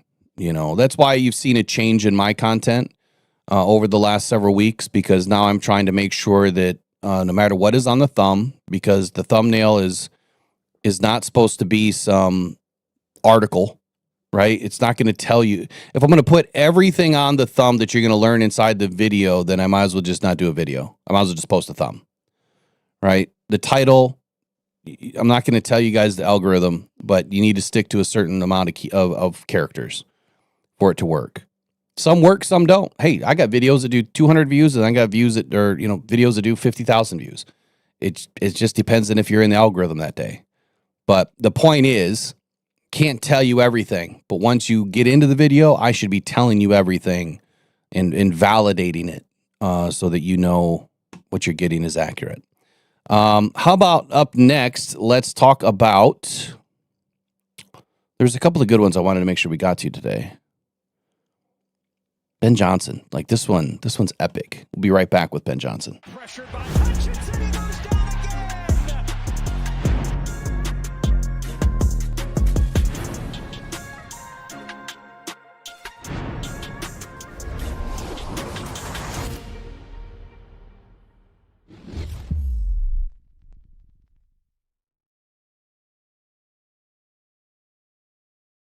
Switch screens. All right, Ben Johnson, man, he admits to failure. He admits to being an idiot, in my opinion, but this is something that Lions fans have been waiting a long time for, and it's finally come out. So let me just hit this one right off the head here. By Chicago Bears site, which one is this? SI.com. It's the Bears one. All right, so it's Bears on SI maybe. The title is What Bears Coach Ben Johnson Admitted is Sure to Tick Off Lions Fans. Yeah, we've been pissed for multiple reasons. But this one says Detroit fans will be interested to know what their former offensive coordinator and Bears head coach Ben Johnson thinks happened in the season's playoff loss to Washington. Yes, I just ripped that scab off. Ben Johnson owned up to some blame for the Detroit Lions playoff loss to Washington last season, admitting to his role in it, and his new team is getting set to face the Commanders. Now, one play in particular that irked Lions fans was the decision to have receiver Jamison Williams throw a pass at the Lions as the Lions were mounting a comeback in their 45-31 loss. Williams threw an interception. Now, they definitely need to proofread this stuff because this part doesn't make sense. I'm going to read it verbatim, and I'm going to re-say what I think it's supposed to say. It says, Williams threw an interception with the scored 38-28. I think it's supposed to say score, 38-28. The Commanders then scored, and the Lions went on to defeat on their own field. Okay, I think that should say the Commanders then scored, and then the Lions were defeated on their own field. Johnson quit then to go to Chicago. Like, just terrible writing. Third grade. Yeah, like this dude, Gene Did Chamberlain. not proofread. No, and apparently no one's proofreading over there. They don't have an editor. So here's the first quote by Ben Johnson. He says, "Yeah, I think when I look back at the game, we had a lot of turnovers." End quote. And then Gene writes, there were 5, including 3 interceptions of Lions quarterback Jared Goff. And then it shows a tweet, and I'm not sure who this is, at Darts2Leak. Says, Jamison Williams throws an interception, second pick for Sainristril. Must have been a Commanders fan. And so then here was the next quote by Ben Johnson. He says, I felt like within that setting, that as good as the Commanders' offense was clicking, you feel a little bit of pressure on offense to go score for score. And you don't want to fall behind by 2 scores against a good team like that. So might have been a little bit more aggressive with the play calls and got away from the game plan a little bit based on how that game went. So Ben Johnson just told you that he got away from the game plan. He got over aggressive. And thinking back on it, he probably wouldn't have called the plays the way that he did. Obviously, the Lions fans, all of us, not happy with the way that game went down. And I wouldn't say the Jamison Williams interception was the most egregious play that he made a bad call on. Here was another tweet. This must have been a Lions fan, maybe, I don't know. Tej Seth says, and it's from Tej FB Analytics. Says Ben Johnson was too distracted putting his staff together, so the Lions offense only putting up 31 points and over 500 yards and a 98th percentile success rate. So I don't know if that's a dig at saying that, Lions fans don't know what we're talking about because we put all these points up and 500 yards of offense and yada, yada, yada. Well, you can do all that and still be defunct in your play calling. Johnson did say that the turnovers as a whole, this is more great writing. Hold on. Johnson did say the turnovers as a whole did in Detroit and not necessarily the one turnover. Huh? Now he wants to avoid them Monday night when the Bears travel to the nation's capital to face Jaden Daniels and the Commanders. Here's what he said. End of the day, you take care of the football, the game maybe goes a different direction. So he's trying to, throw a shot back at Jared Goff saying that he should have taken care of the football. Here's the problem. When you put a quarterback and an offense in a bad situation, bad things happen. You know what they say? You play stupid games, you win stupid prizes. Johnson played some stupid games, and he won some stupid prizes. I think the biggest play that he screwed up on, obviously, 3rd and 1 at the 17-yard line. You don't pass the football. From an empty set. And so what happens, right? A fumble. Or was that the interception? That was the fumble. That was the fumble. So if you don't pass the ball there's no fumble. If you run the football there, well, then you've got 2 options, 2 rules, right? Either the running back gets maybe 3. The running back gets a first down, or the running back fumbles, or the running back gets stopped. Or I guess maybe 4. The handoff doesn't go well and there's a fumble. So any one of those things could have happened. Likeliness of 2 of those 4 happening? Not very likely. Either Montgomery or Gibbs get stopped or they get a first down and we live to score on the next play or 2 or 3 or 4. Right? That's the play that I think Lions fans are most pissed about. It was later in the game, I believe, that the pass happened with Jamison Williams. That just put us over the top. But essentially what he's saying in this article is that he was way over aggressive with the play calling and that he got away from the game plan. And Eric, you and I said it from day one that was the problem. He didn't stick with a good game plan. He went rogue. Yeah. At that point in the game, when we had the 3rd and 1 from our own 17, the Lions were ahead in that game by 7 points. They were looking to go up 2 scores on the Commanders. And you go empty back set, Amon-Ra trips, and Jared Goff has nowhere to go with the ball and fumbles.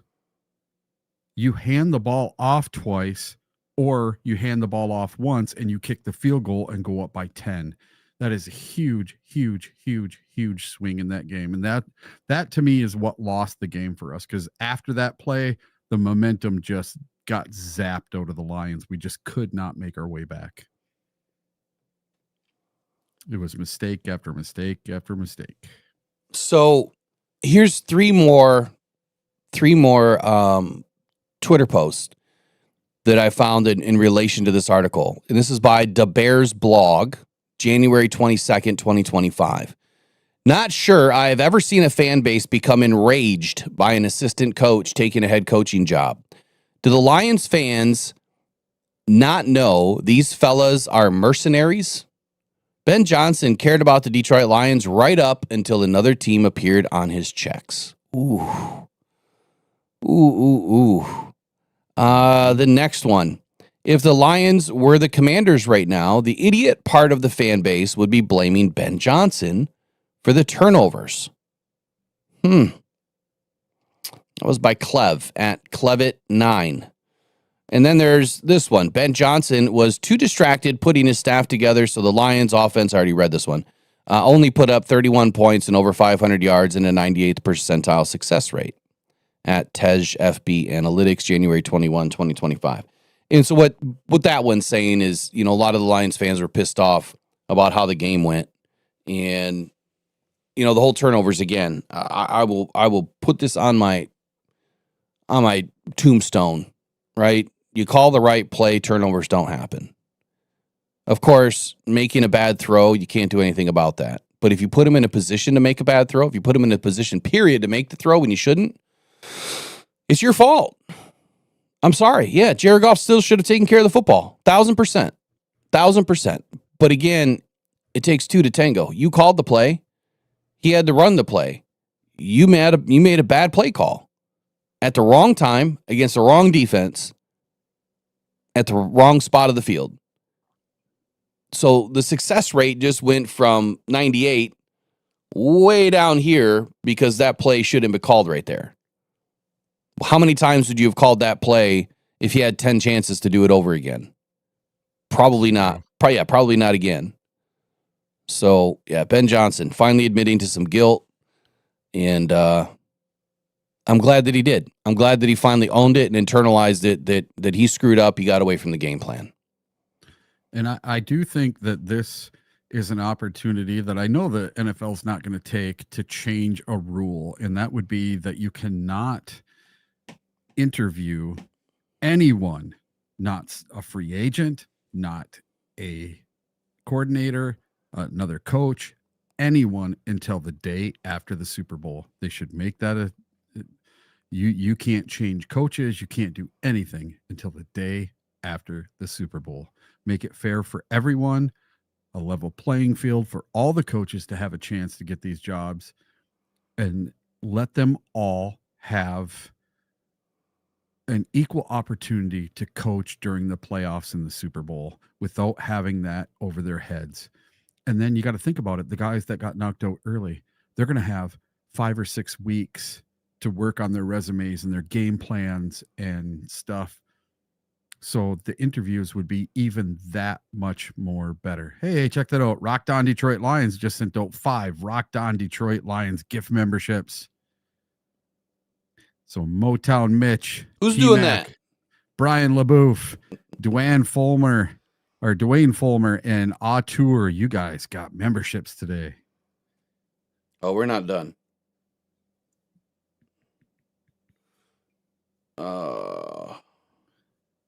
But I think that would be the perfect opportunity is this year if the NFL were to enact some type of rule like that where they have to wait until after the Super Bowl to do interviews for any head coaching position or any coordinator position. I just think it would be fair for everyone. And then you don't have people like Ben Johnson that are too worried about putting his coaching staff together for the Bears, because there was grumblings that he was talking to all these assistant coaches before and after that game, asking if they wanted to go to the Bears with him.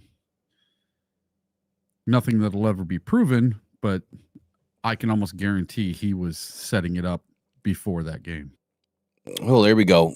We got 10 for 10 today. So we hit 10,000. I'm going to send out 10 subscriptions. There we go. And looks like Krista got one. Hey, there we go. Salty got one. Accelerator got one. Who else got one? Justin Chase, Roland G. Salty pork chops. Oh, Brian LaBouffe, Dwayne Fulmer, Auteur, T-Mac, Motown Mitch. So there you go. You guys all set. And thank you for all of your support. It's been a fun ride. So now let's push it. Let's keep pushing it as far as we can go. Okay. Up next is, I know you wanted to get to Colin Cowherd, yeah? Sure, let's do that. Let me get this lined up real quick. Now, this is a subject that we have talked about before here on the channel. And we proposed the question, is right now Jared Goff a Hall of Famer?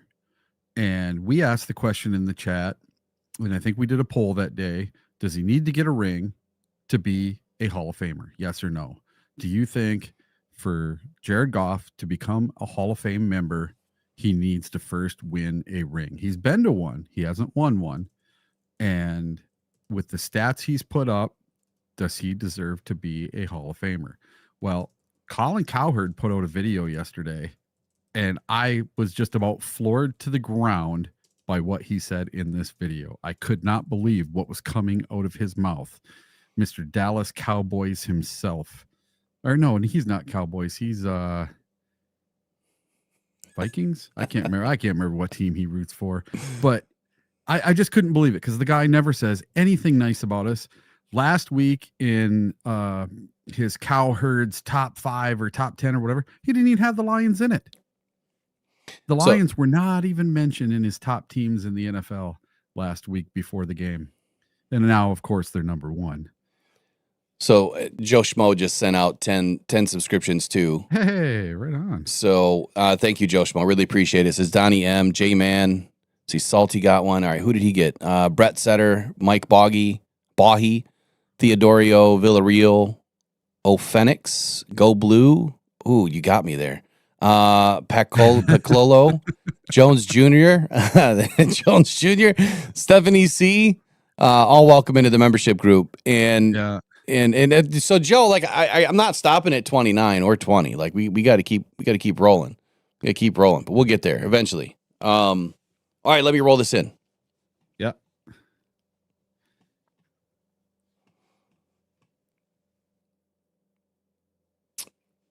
Jared Goff's going to be a Hall of Famer. The Detroit Lions are on pace to score the most points in the history of the NFL. Who's the quarterback? Jared Goff. He's on his 7th offensive coordinator, and he's had one bad season with Jeff Fisher. Every other coach has worked. Crazy durable, 6'4", great mechanics, sees the field, really accurate, absolutely going to be a Hall of Famer. No question. He plays in rhythm. He plays in structure. Have you ever noticed that his coordinators get head coaching jobs? He's like a stimulus package. Every coordinator he has, everybody's like, man, that's a good coordinator. Yeah, because they have Jared Goff. Jared Goff's going to be a Hall of Famer. The Detroit Lions are on pace to score the most points in. So I love how he said that. Do you recognize, or what do you say? Do you see how all of the coordinators get head coaching jobs? Yeah, because you have Jared Goff.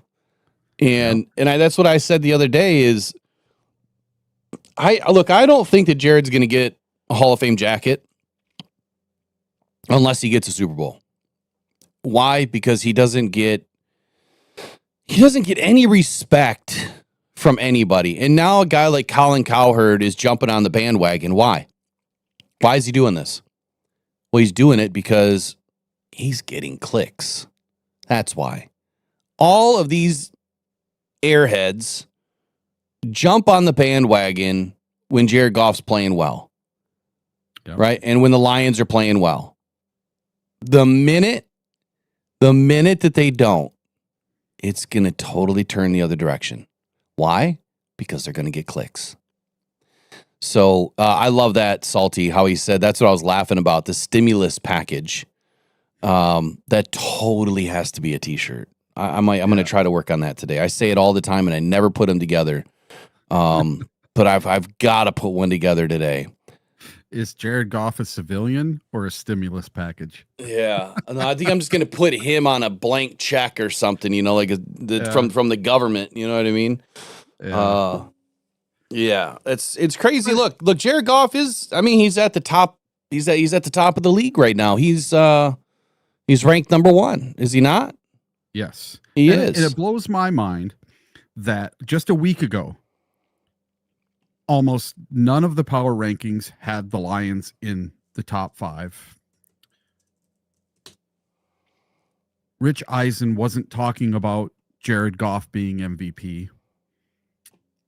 Colin Cowherd was not talking about Jared Goff being a Hall of Famer.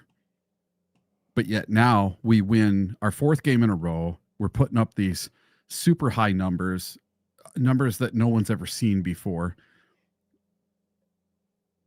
Just like talking about the greatest show on turf. What are they going to call this offense when it's all said and done? If we put up more points than the greatest show on turf, they're going to have to come up with some super awesome name for this team, especially if we go on to win a Super Bowl. And then Jared Goff's going to be guaranteed that gold jacket, because unlike the Manning brother that won a Super Bowl or 2, Eli. Yeah, Eli's still not in. No, how he's not in, I don't know. And everybody says he's never going to make it in. And he's won 2 Super Bowls. And he is not going to even sniff a gold jacket. Why? Because it was the team around him. It wasn't just him. And he didn't have the stats. I remember the year that they went on to beat the Super Bowl winning, or the Super Bowl undefeated team going into the Super Bowl, the Patriots. The Lions beat them that year. And they went on to win the Super Bowl. And I always thought that was, hey, at least we beat the Super Bowl winner, and they took down the 17-0 Patriots, or they had won 18 in a row, 17 or 18 games in a row. And Eli's still not going to get in, which is crazy to me. I think he'll get in someday. Yeah, I don't think so. You don't think so? Nah. Nope, I don't think so. But I'm looking at all these. I'm looking at all the different quarterback rankings right now, and it's just crazy when you look around the league. What the hell is this? This can't be right. 2025 quarterback rankings says it was updated October 8. What the hell is this? Marcus Mariota at number 1? Matthew Stafford at 2. This is PFF. Sam Darnold at 3. Dak Prescott at 4. Jordan Love at 5. Joe Burrow, Josh Allen, Justin Herbert, Daniel Jones, Baker Mayfield, Drake May, Jaden Daniels, Caleb Williams, Jared Goff at 17. Whoa. What the hell is this? Yeah. This is ahead of week 6. And then you've got the Ringer. The Ringer has Josh Allen, Lamar Jackson, he's trash this year. Justin Herbert, Patrick Mahomes, Joe Burrow, Matthew Stafford, Dak Prescott, Jordan Love, Jared Goff at 9. And then you go to CBS. CBS has Josh Allen at 1, Jared Goff at 2. And then you go over to USA Today. Yes. They have Jared Goff at 1, but then they have an advertisement over the whole thing, and you can't read any of it. And then you go down to number 2, Josh Allen, and Patrick Mahomes has an advertisement. Can't read any of that either. Well, you can see Goff stuff. It says Goff's 19-23 outing with 3 touchdowns against the Bengals moved him into the league lead in completion percentage at 75.2% and touchdown passes at 12. He's also number 1 in passer rating and QBR amongst quarterbacks to have started all 5 games. Only Ravens quarterback Lamar Jackson, who was ruled out in week 5, has higher marks. Where are you reading this from? From USA Today. So why is it that I have a giant ad? Yeah, I got an ad for Smokey Bear with all of us, and then it says the Goff stuff underneath it. Yeah, and so I'm looking at USA Today right now on October 7 from Steve Gardner, and his says Josh Allen, then Jared Goff. This other one from USA Today, Jack McKessie on October 8th. yeah, is different. All right, let's do NFL. It's just weird that I have different ads than you do. Mm-hmm. I mean, I guess not, that makes sense, but you know what I'm saying. Yeah. Like, I can't see it.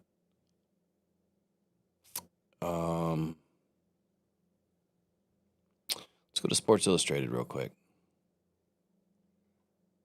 Let's zip all the way. So Sports Illustrated is Jared Goff at number 5.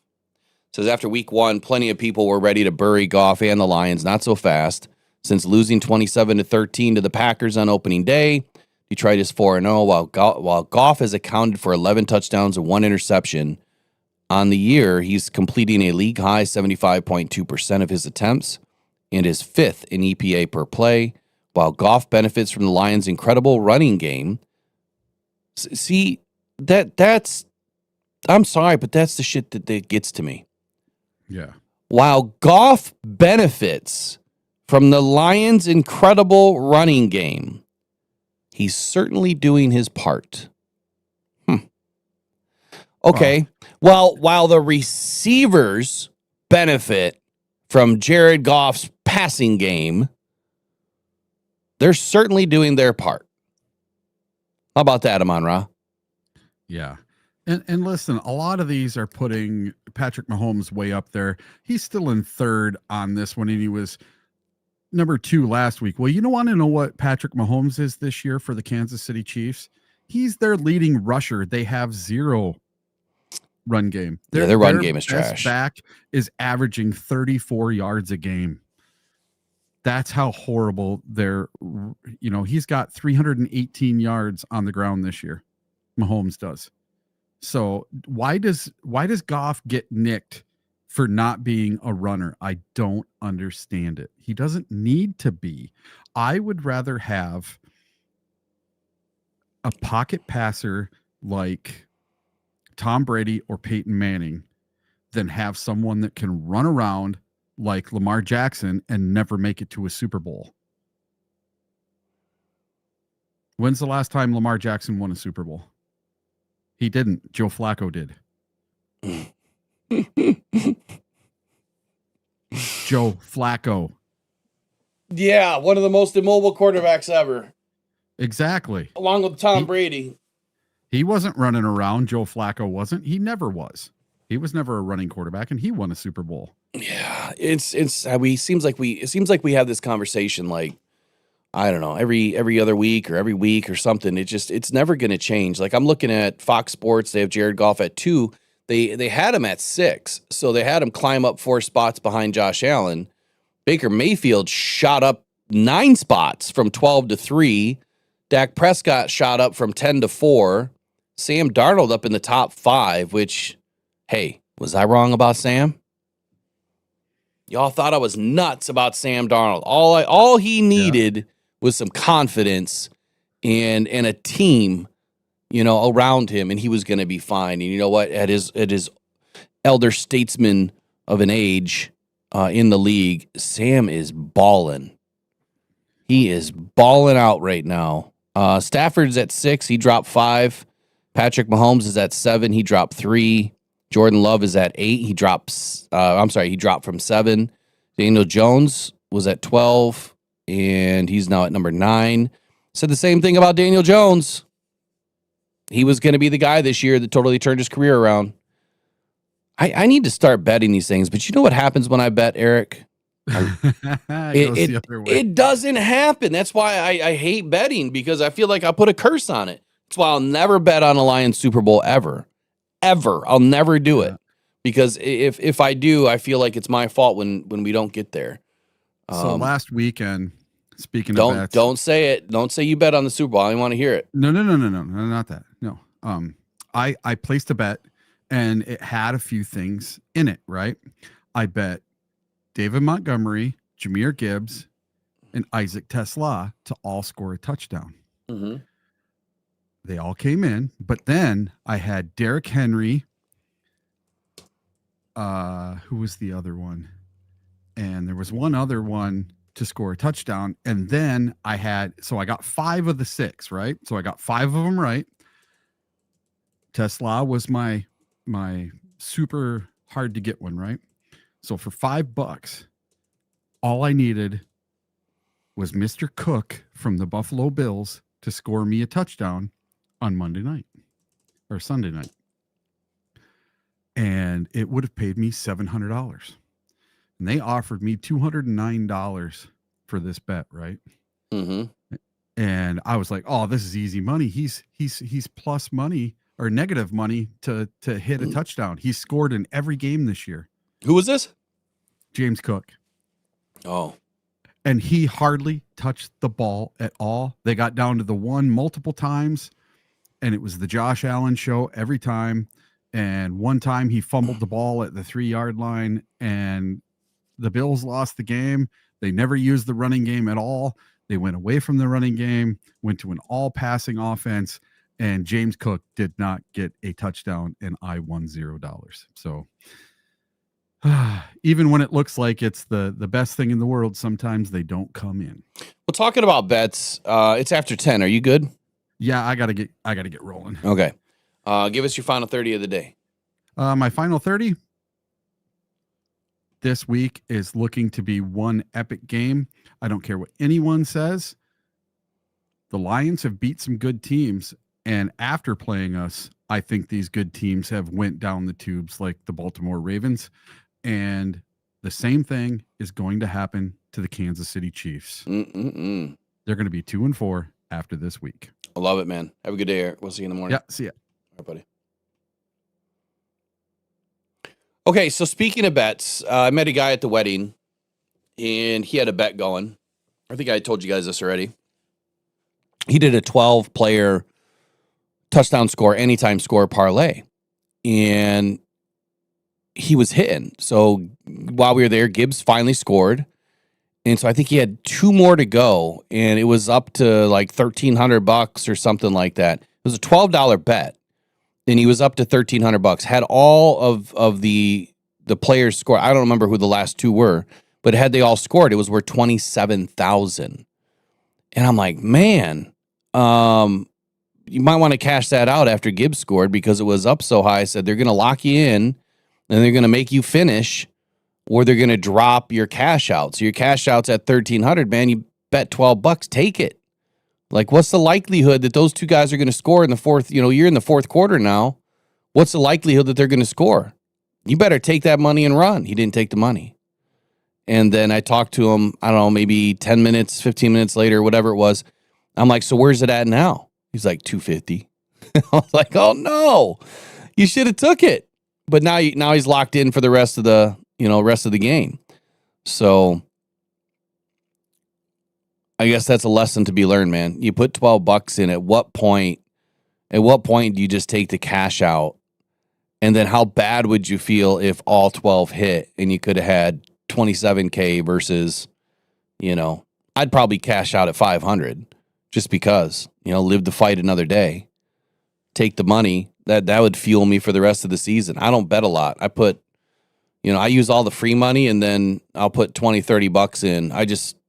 I'd rather keep my money. I don't like giving my money away. But speaking of that, I want to do that today. I would like to. I'm going to end the show here with one more topic. And we didn't get to the NFC North report. So let me see what Eric put in there for the report.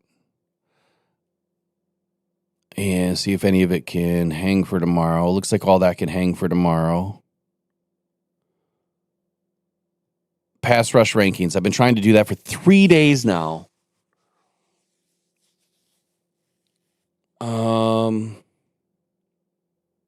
I'll do it tomorrow. Well, actually, tomorrow's going to be a lot of the game stuff. So we're going to flip. We're going to do all of the preview stuff tomorrow, and then my rankings and previews and all that stuff will hit on Saturday.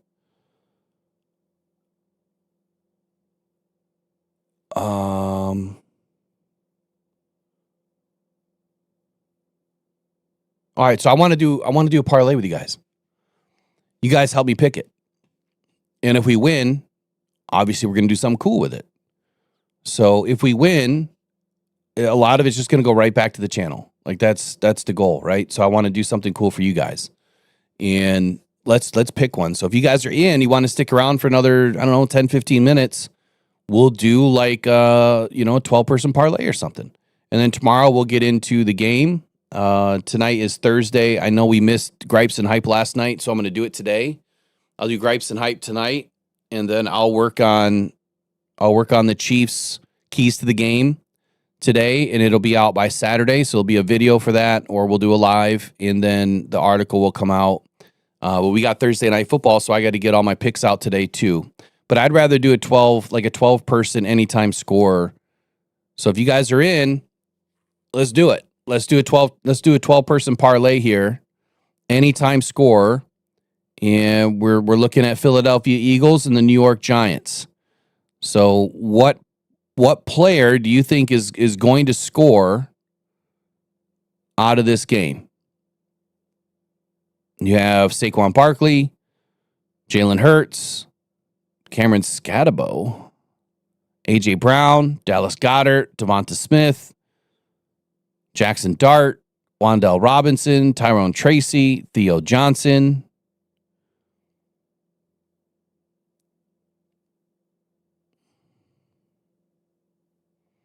Jalen Hurts says Villarreal, Cam Scatabo.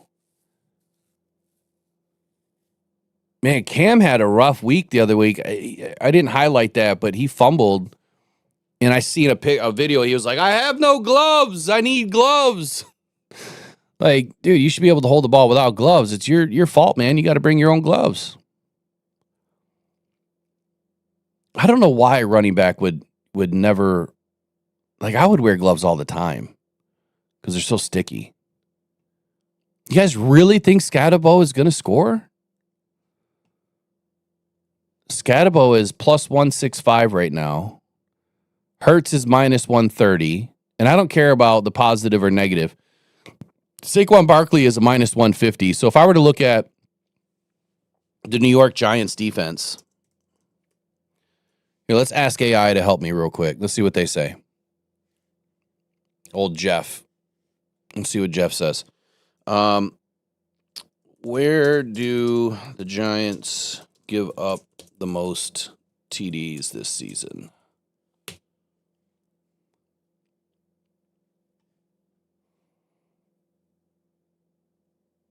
So far, it says this. So far in the 2025 season, the New York Giants defense has struggled most in the secondary, particularly against wide receivers on deep and intermediate routes. So here's a breakdown of where they're giving up the most touchdowns. Wide receivers, tight ends, running backs, in that order. So most touchdowns allowed have come via wide receivers, especially on vertical concepts and crossing routes. Cornerback 2 and slot coverage have been frequent targets with miscommunications in the zone and late rotations exposing gaps. This is some good information. I need to use this more often. Tight ends, red zone coverage breakdowns have led to multiple tight end scores. Okay. So let's take, I always try to roll with tight ends. So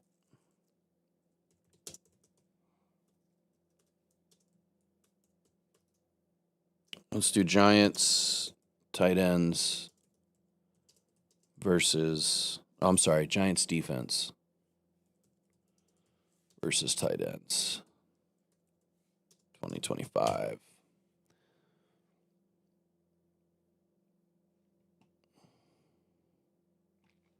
Okay, so far on the season, against the Saints, they gave up 85 yards and 2 TDs.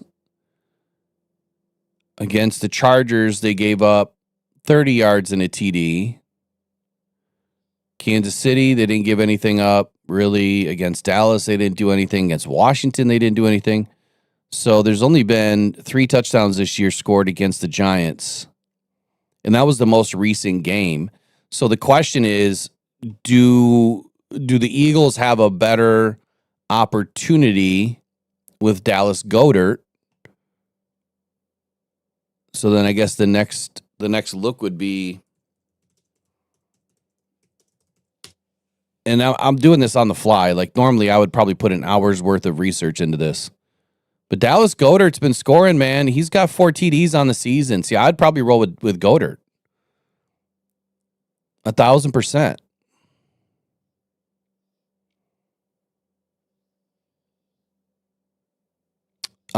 Derek, so Lewis, ads were never turned off. What I said was personal ads for me on my computer. What I was able to do is I was able to dial them back. I think I can probably turn them off now. Show ads to viewers at different times.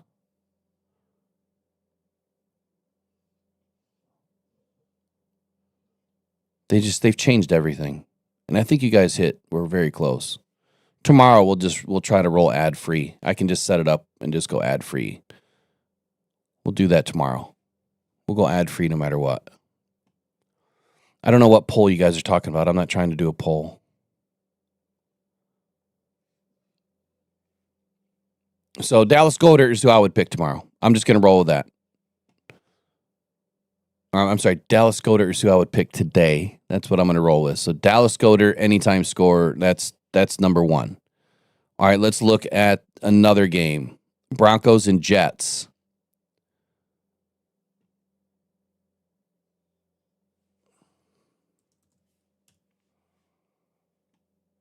If we look at the Jets defense,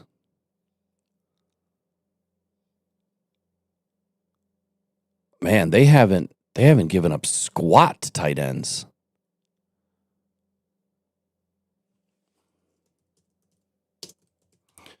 Where have the Jets been losing the bulk of their games?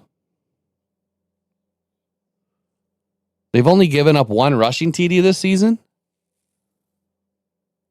So they must be losing against wide receivers.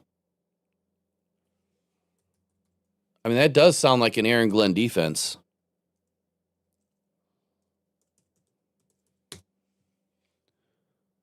We were always really good against running backs and tight ends. This can't be right. 1, 2, 3, 4, 5. There has to be more scores than this. All right, so what do you guys think? Here's our options. Denver versus the Jets. J.K. Dobbins, Cortland Sutton, R.J. Harvey, Breece Hall, Garrett Wilson, Bo Nix, Justin Fields, Troy Franklin, Evan Engram, Marvin Mims, Mason Taylor. Of course, you got the defense for the Jets and the defense for the Broncos to score as well. And then you also have Adam Trotman, Josh Reynolds, Pat Bryant, Isaiah Davis, Arian Smith, Nate Adkins, Tyler Johnson, Trent Sherfield, Jaleel McLaughlin, Tyler Batty. That's all the defense. Or no touchdown score. Yeah, that's not going to happen. So what do you think? Did you say Mason Taylor? Mason Taylor? I don't think he scored squat.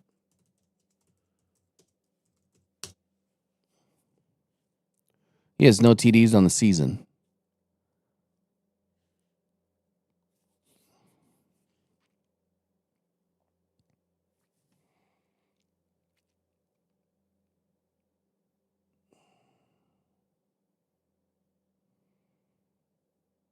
If you guys are talking about Sam Laporta this weekend, I thought I seen in the chat.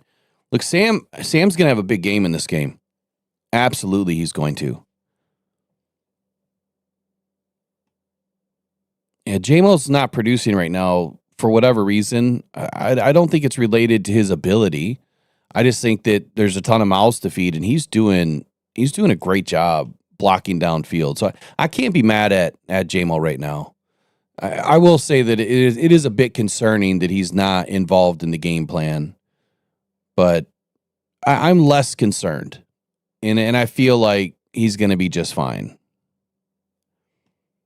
Yeah, I put him in that range too, Kevin. I would say he's probably going to have that 6 to 8 catches. I'm closer to 70 yards and a TD. I don't think he'll get 100. But J-Mo, in this game against the Chiefs do a lot better against the deep ball. than they do against the intermediate and the short stuff. So I would say that there's probably less opportunity for JMO in this game to get a deep ball. But then again, it all depends on how our offensive line is cooking in this game. It really does. And I'll talk about more of that tomorrow too. I feel like we're probably going to work the same way we did against the Ravens. I see a lot of that happening against the Chiefs. Very similar defense. But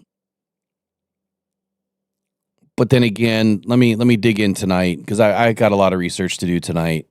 A lot of tape, a lot of film to watch.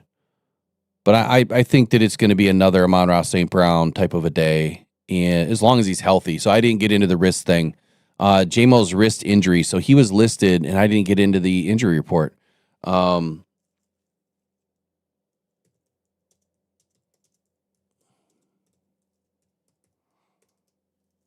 guys don't look like you're excited to do this parlay, so I'm just going to do it. I'll do it later. Let me just talk about this injury real quick to Amon-Ra St. Brown. So he was not spotted during the open portion of practice yesterday, and he was listed as a non-participant on the report. More than likely, he's going to get a ton of rest. The guy balls out. He goes so hard. Another great performance this last weekend. Obviously, he's a huge piece to this win against the Chiefs. I don't think that Amon-Ra St. Brown's going to be out by any means.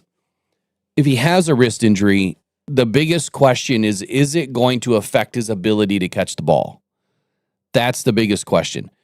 The second thing that happens for receivers is when they land, right? When they're going down after a hit, not extending your hands. Don't put your hands out in front of you. He's going to have to curl and tuck, or he's going to have to go down and not take hits, because if he lands on his hands wrong and that wrist gets jammed up again. I remember the play now. When I was watching the film back the other day, I remember the play where he kind of was like looking at his wrist, and I don't remember exactly where it was in the game, but he was definitively looking at his wrist and like shaking it a little bit. So I think he just jammed it up. And wrist injuries suck. Like, you never realize how much you use something until you have an injury. So I think it's not going to affect him. If anything, they can probably tape it, right? He'll probably wear a glove so that you can tape everything underneath it. You mobilize it a little bit, and he'll still be able to catch. He'll still be able to use his fingers, and that he'll be fine catching the football. I think he'll be all right. I don't think he's going to be down at all, unless we hear something more sinister going on this week. I think he's fine.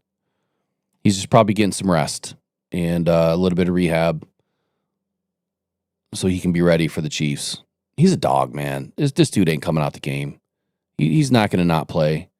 Remember, was it last year or the year before, he played with hand, foot, mouth disease for weeks, it seemed like. And we didn't know about that. So he'll gut through it. He'll gut through it. Jim Jackson, I don't remember, man. I remember seeing it when I was watching the film. I don't remember the play. I don't remember where it happened. I wish if I would have thought about it at that time that I would have clipped it so that I could have saved it and been able to talk about it a little bit better. But if you know me, you'll know that I try not to speak on things unless I have absolute facts. I hate speculating all the time. All right. Any last questions of the day? Don't forget, tonight we'll do gripes and hype. And again, I can't thank you guys enough. It's been a lot of hard work, especially battling through all the health issues and the cancer and everything that I've gone through. But it's why I do this, man. I do this so that we can have a great opportunity at giving back to the community, and hope that Rockhound Cancer Foundation will grow into something pretty special.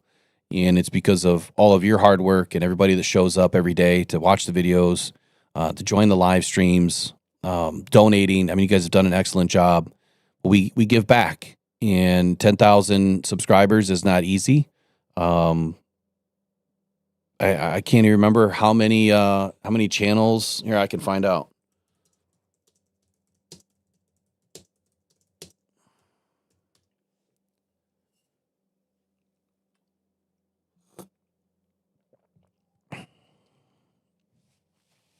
The top 1.2% of all creators will ever hit 10,000 subscribers.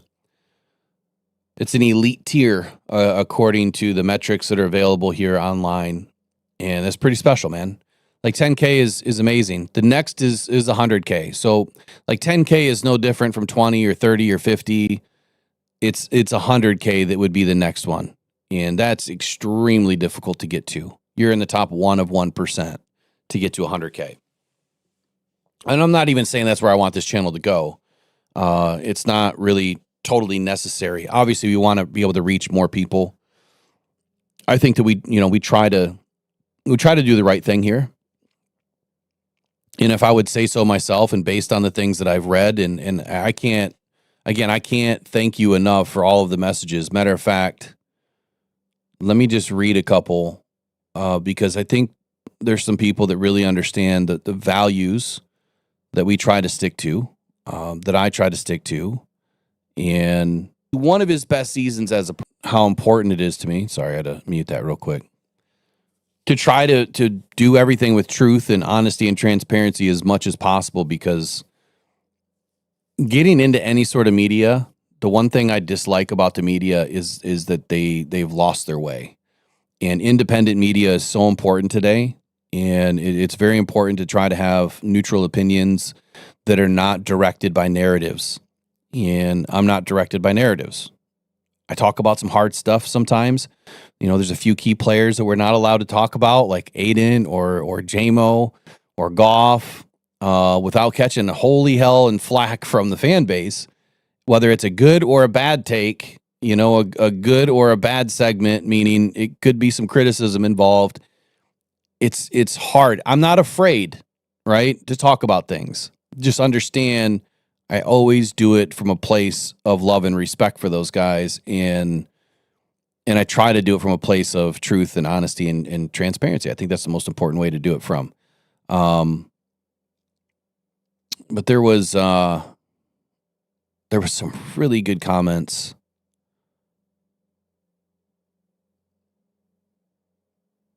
I just got to find them.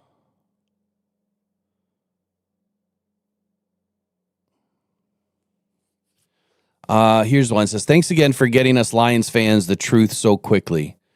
You are by far, and I'm not saying this to promote my own head, I'm just thanking you for sending in the comments.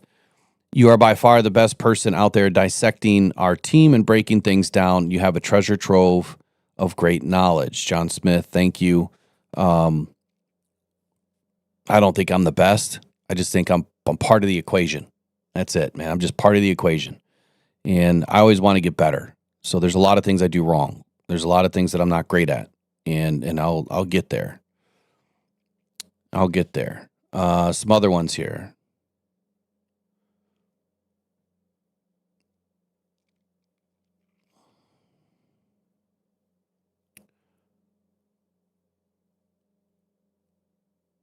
Just a simple one from James says, you're too fast, Will. Good work getting the news to the most faithful Lions fan base out there. Hey, anytime.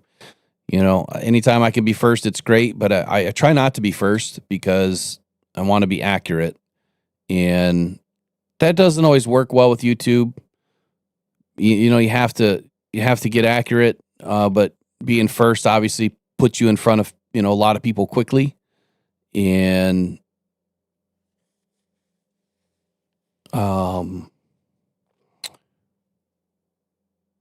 anyway, it doesn't always bode well that you try to be accurate because you're putting stuff out later. David and all said, brand new here to your channel. I liked what I saw in this video. You're definitely more compassionate about your videos and more informative than other channels. I just subscribed. Man, the fact that a new person can see that right away, really appreciate that. So David, thank you. Really appreciate the comment there. And I'm not ignoring all the other ones. It's I'm just trying to get to some of the ones where they really notice some things.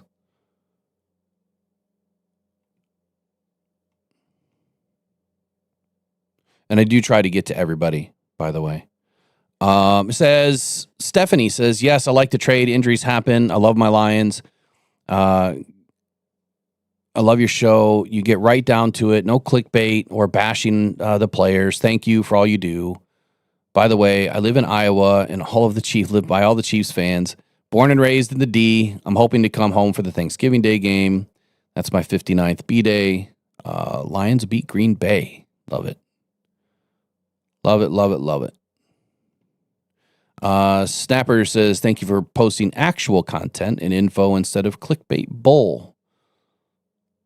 Do it for the love. What does it say? What? No, they didn't. Nice work, Lions. Solid A from the Love Doctor. Great work, Rock. Man, no one's used my last name in a long time. My name used to be Rock. Like, that was my nickname forever. I wonder, they must know me from back in the day. That was my baseball. Like, everyone just called me Rock or Laser. But anyway, some really good comments in here. A lot of comments yesterday. A ton. And just because we're giving away tickets, like, don't stop with the comments, man. It's super important to the channel. It's super important, for us because we like to communicate back, and I try to get to everybody. And that's it, man. I'm gonna get on with my day and get to doing more content. Dig into the Lions. I'm gonna dig into the keys to the game so we can provide a really good breakdown. We've been pretty spot on so far with a couple of games. I missed week 5 because I was at a wedding, and so I wasn't able to get all of that out. But even looking at what's coming up this week, this is a tough game. The Chiefs aren't the Chiefs that they were, but there's still Andy Reid there. And there's still Chris Jones, and there's still Patrick Mahomes, and there's still Nick Bolton. They still have a really tough team. Kelsey looks different too. Someone mentioned this the other day. It might have been the Chiefs guys that I was on with the other night where they had mentioned that Kelsey has lost some weight. And I said, so what? He's not eating a bunch of caviar, taking, plane trips around the world anymore? He slowed that down a little bit. They kind of chuckled about it, but apparently he's lost a little bit of weight, and he's looking a little bit quicker than he was. He's not roly-poly, if you will, out there just kind of lumbering around. He actually looks like he's got some of his youthfulness back. So he's still a threat, and the Lions are going to have to do something. They're going to have to do something about that. So we'll see how it goes, man. Mason says, if you cannot criticize your team, you are not a good fan. That's an interesting take, Mason. I can do it both ways. I can critique the guys because you kind of have to, right? I mean, I think there's a way to critique people, and I'm not saying I always do it right because I definitely don't. But I think that if you don't critique guys, then you're just a homer, right? You're just blind. And then if you do critique, but you go way off into the deep end and, you're calling guys names or, just being an actor, if you will, that's not critiquing. That's just for TV. You know what I mean? Like it's you don't hear that from ESPN. You don't hear that from Dan Patrick. You don't hear it from Rich Eisen. They're not in there, calling these guys bums or making up 50 different names for them. Like that's not sports analytics. It's not how you critique a player from what you've seen on film. It's not a scout's perspective. Let's put it that way. In my opinion, that's just an uneducated person that's just talking crap about somebody. I would never do that. I try not to do that, right? I don't think I've ever done that on this channel. What we try to do is tell you what we see, right? What I see. And my opinions aren't always right. My eyes aren't always right. My takes aren't always right. But what I see is what I see. And I can critique somebody and at the same breath tell you how important and how they are to the team. Because they are. And when you critique someone and you do it out of a place of respect, the players would understand that. Because if the same thing goes for like their coaches, man, I want to say that someone just said this the other day. One of the Lions players said this the other day. If they're not on your ass, right? If they're not talking to you, if they're not trying to help you, they've given up on you. You know what I mean? just like your teachers when you were a kid. How many of you heard the old saying that your teacher loves you, and that's why he or she is constantly on your ass. When you're the focus of a day or a week or a month, and you're constantly in trouble, you're constantly getting talked to, or you know what I mean? Like if the teacher's constantly on your crap, it's because they see something in you and they want you to do better. When they shut up and they leave you alone, they've given up on you. The same thing can be said for a marriage, a relationship, employment situation. Like if people are trying to help you and trying to give you constructive criticism, that's why I think that we were given 2 ears and one mouth. Sometimes we have to just listen a little bit more. I listen to people all the time. And on this channel, I get to talk a little bit more, but I try to listen to you at the same time and hear what, U of M dad, I was that student, 1,000%. I was always in trouble. Always. I was always in trouble because I always had my homework done quickly. And I thought that because I was able to get my stuff done, I could just talk and BS. And, I was a 5-sport athlete and I kind of did whatever I wanted to do. And that didn't go over well with a couple of teachers. They didn't care. They didn't care who I was on, out on the baseball diamond. They could care less. They wanted me to do right in their class. And there were some classes that I hated, College the same way, man. Like I had professors getting on me too because whatever. I didn't show up all the time. But I got all my stuff done.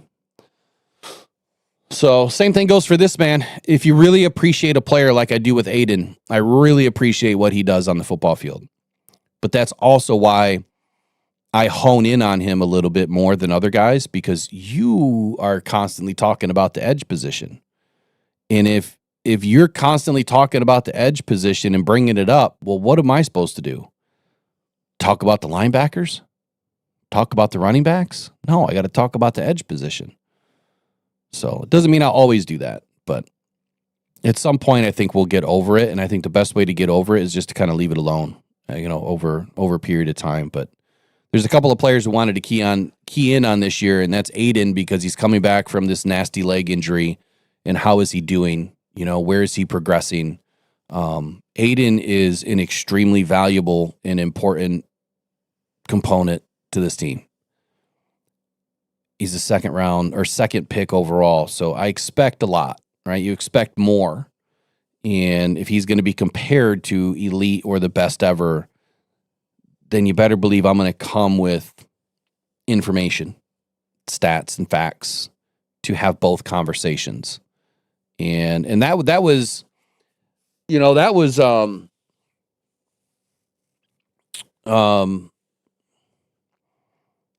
yeah, and see, Kevin, I wouldn't agree with that. Like Hutch being talked about as the first $50 million non-quarterback. I think the money side, don't care about it. The money does not make a player, right? How much they get doesn't mean they're the best. All the money is the way that position has now grown in the NFL monetarily. So because Parsons got 47 and reset the number, and next year it's going to get reset again, just like quarterbacks. How many of you really thought that Jordan Love deserved $50 million? How many of you really thought Trevor Lawrence deserved $55 million, right? The same can be said for any of these other guys. It's just the market getting reset. That's all that it is. And because the edge position is so rare, right? There's not that many can play at the level that Aiden plays or any of the other guys. I don't think that the money means anything. What matters to me is the play on the field. And where I have an issue is now stemming with PFF is blinding people, right? I've always used PFF. But what it's doing, I feel like it's blinding people from looking deeper. And so when something is in front of you and people are talking about it constantly and saying, yeah, but PFF says he has a 92 overall grade. And then you hear that from 50 different channels that day, and you read it in 55 different articles that day. what are you going to think? He's the best, right? But then if you go watch film, how many people do film? How many people actually break down film that you can see? Think about that for a moment. Nobody. Hardly anybody. So if you do a free channel, completely free, and the NFL lets you keep that content up, then more conversations will be had. The problem is you can't go break down film and put it up to share anywhere without it getting taken down. So that's where the difference is for me. That film tells me a lot more than PFF. When you look at PFF, you see some gaudy stats and some numbers. And what's crazy is, for instance, let's do this little comparison. See, now you guys got me off in a whole hornet's nest that I'm about to kick with both feet. It's why I shared the private video the other day with some people to look at all the snaps of Aiden from week 5. I don't know how many of you really looked at it. I don't think anyone really did, honestly. Jared Goff has a 70.2 overall grade right now. He has a 69.8 passing grade. 69.8. The only quarterback that has a better passer rating is Lamar Jackson, right? So Lamar Jackson has a really good rushing grade at 84.7. His passing grade now is dipped to a 55.8. He has 1 interception on the season. He has 10 passing touchdowns to 1 interception.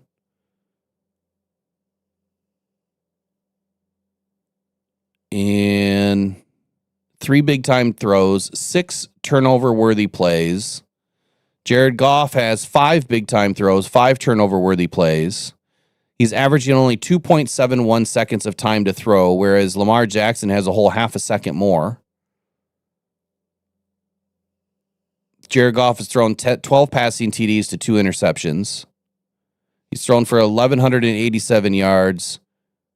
Lamar Jackson is only thrown for 869. All right, let's compare him to Josh Allen.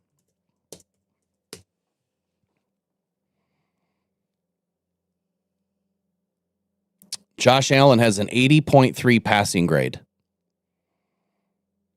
He's thrown for 40 more yards than Jared Goff. He's thrown 3 less touchdowns, the same amount of interceptions. He has a third of a second more time to throw. He's thrown 5 big-time throws and 3 turnover-worthy plays. How is it, based on this, when you look at dropbacks compared to Jared's had 156, Josh Allen 183. Attempts for Josh Allen 152, 145 for Jared Goff. Pretty even. Passing yards, Jared Goff 1187, Josh Allen 1217. And Jared pretty much has better stats all the way around. Passing, completion percentage, tight windows, the things that matter. Deep throws, the amount of deep throws that he's completing, and air yards and explosive plays.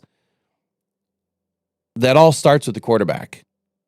And you can separate in here rushing grade from passing grade. How is it that Josh Allen has an 80.3 and Jared Goff has a 69.8? How is Jared 11 points lower than Josh Allen? How does that make any sense? It doesn't. And when you look at the tape and you look at how Jared Goff is navigating the pockets, he's the 22nd ranked quarterback right now in the league for passing according to PFF. I'm using this example because you're all Lions fans, or most of you in here, and you're going to be like, how's that possible? Because we're not including the run grade, right? We're not including that at all. This is straight up passing. And Jared Goff is smashing records, NFL and franchise. Some of the highest percentages ever in the game, the history of the NFL. He's been doing it for 3 years straight. and getting better and better and better and better every year. And you're going to sit here and tell me that he doesn't have the highest passing grade in the league?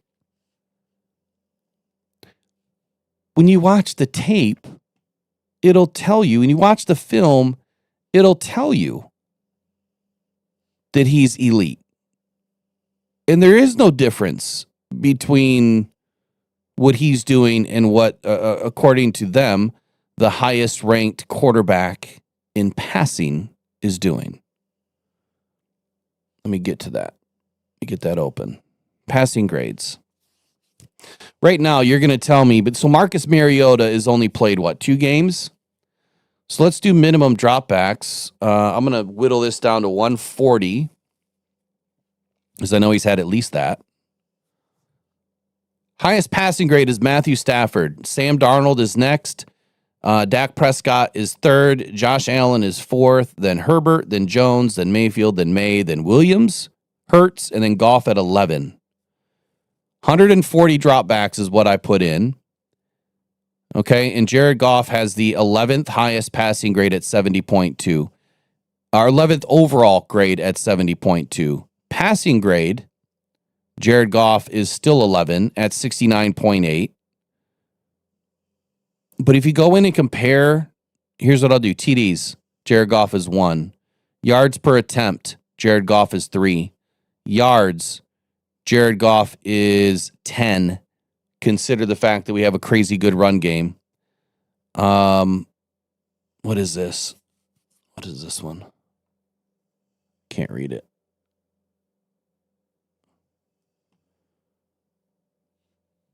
Oh, completion percentage. I'm sorry. He's number 1. Attempts.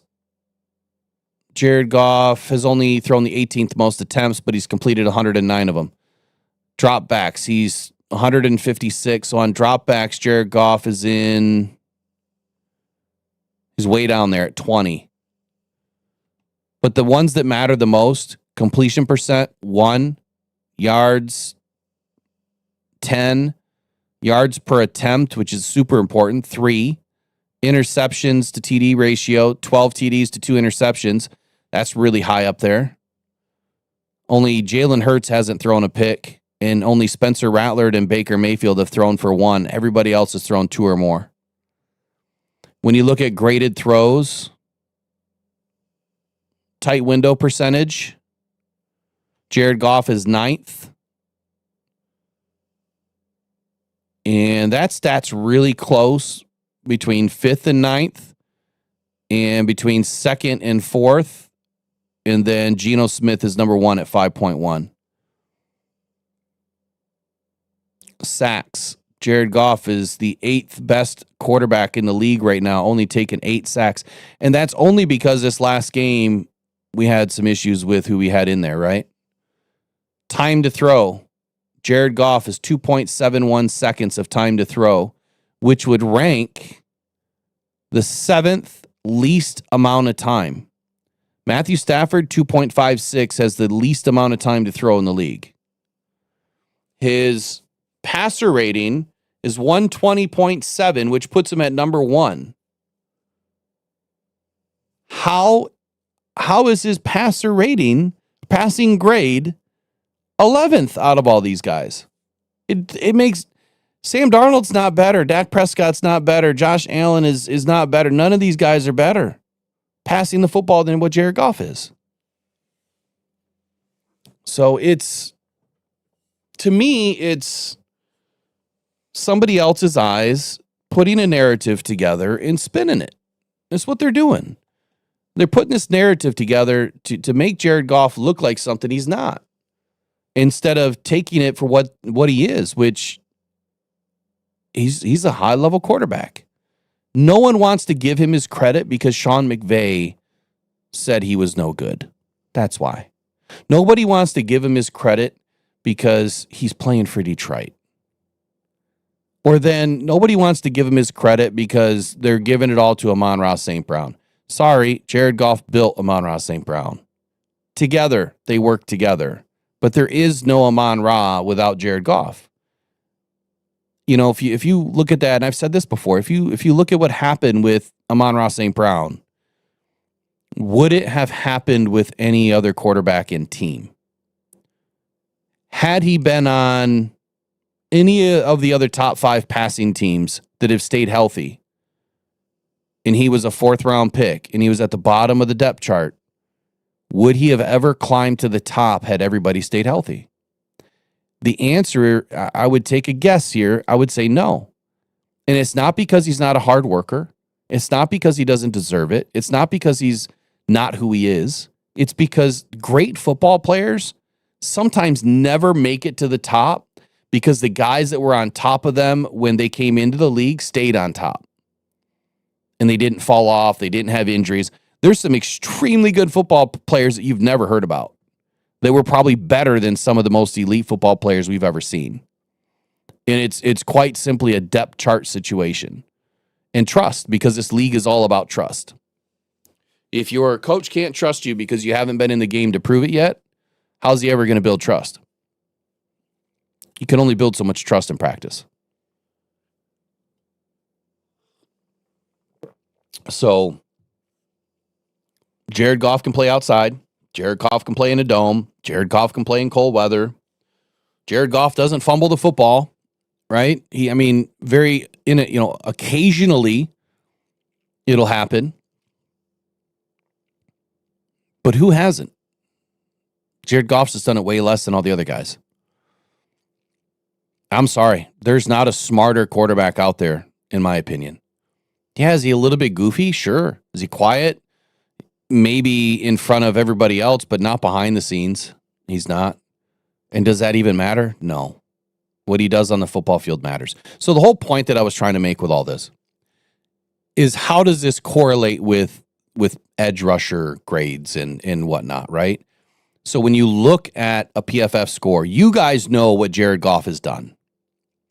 And I doubt the majority of you that don't just have a narrative because you want a mobile quarterback, you would say that Jared Goff is an elite quarterback. He deserves to be in the top 5 no matter what. And his grade should be a lot higher than what it is. And his grade should be a lot higher than what it is simply based on stats alone. Forget about the wins. Forget about the tough comebacks. Right? Forget about throwing 5 interceptions and finding a way to win. Right? Forget about all that stuff. Just stats alone, he should be higher. Then go look at your edge rusher rankings. And then go watch the film. And what I will promise to you is that if you were to watch the film that I put together, let me ask you guys this. Dan Campbell made a statement yesterday, and he was talking about Aiden Hutchinson and how important Aiden is. And he made a statement where he said, Aiden, he doesn't have the easy way out. And he doesn't have the easy way out because it's not just worrying about one guy or 2 guys. Sometimes it's 4 guys. He's not talking about a quad team. What he's saying is you get a single, sometimes you get a double, sometimes you get a single and a chip, sometimes you get a single and a chip and a slide. Sometimes, you end up with a 4th guy down the line. That's natural. A lot of edge deal with that because if you start working down the line, there's always going to be somebody there. That happens to a lot of guys. But to say that he doesn't have the easy way out, it's because teams schemed to him, which is expected. If you go and watch the film from this last weekend, and if you haven't already, how many times was Aiden singled up in this game? Better yet, just give me a percentage. Let me do a poll real quick with the people that we have in. I don't even know how many people we have in right now. How many times was Aiden double teamed or worse against the Bengals? Answer number 1 is going to be less than 10%, more than 20%, more than 20%, less than 30%, under 10%. Those are your options.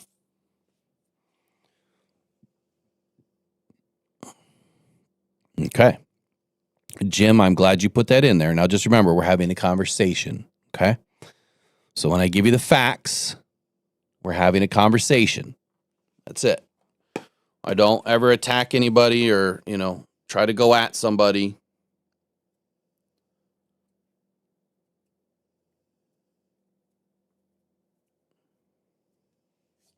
This is a fun exercise because not a lot of people, look, I get it. Not a lot of people have time to go through film.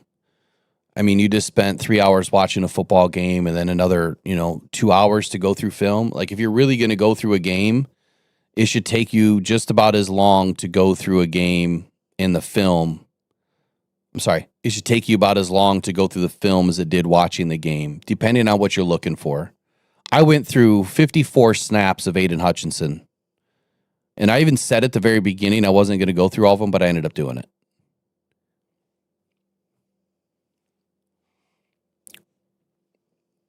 Needing numbers, not percentages. Okay, so Maureen, think in terms of because they'll work for 100 or 50, just think in terms of 100 snaps. So the questions would be then less than 10% would be 10 or less times he was doubled or worse. More than 20% would be more than 20 snaps he was doubled or worse. More than 20% or less than 30 would be 20 to 30 snaps. Under 10% would be, 9 or less snaps out of 100 he was doubled or worse.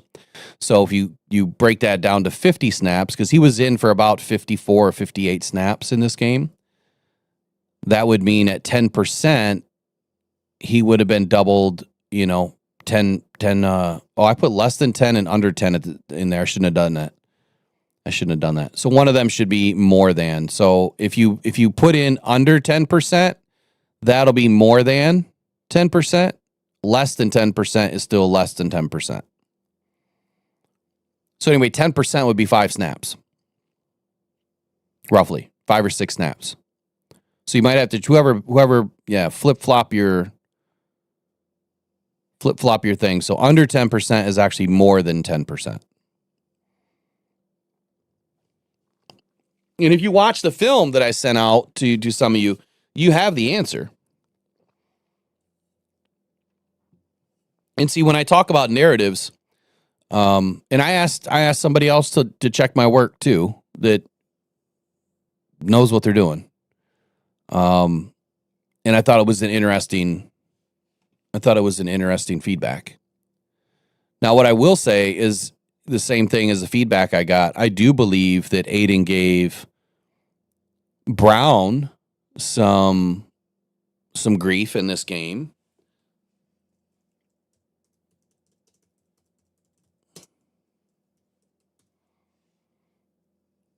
I got to look at his count real quick.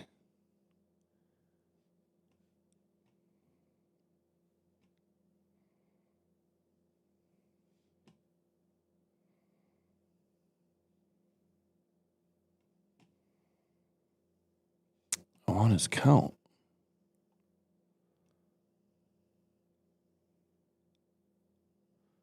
What in the world? There we go. Okay, so in the game in week 5. Oh, it's not going to let me. It has to. All right, I'll have to go figure this out later. Now, let me try one more time. I need to get the exact count for Aiden's alignment. Here we go. Aiden Hutchinson. Nope, they didn't break it down. Alignment by snap. They just have him playing on the D line. They didn't put it left or right. Based on what he's done, I would say that he was probably left and right equal amount of time. So Mims and Brown. All right, we have 15 votes. I don't know how many people are in. Can we get a few more votes? Or do we not even have 15 people in? I know I'm going extra long today.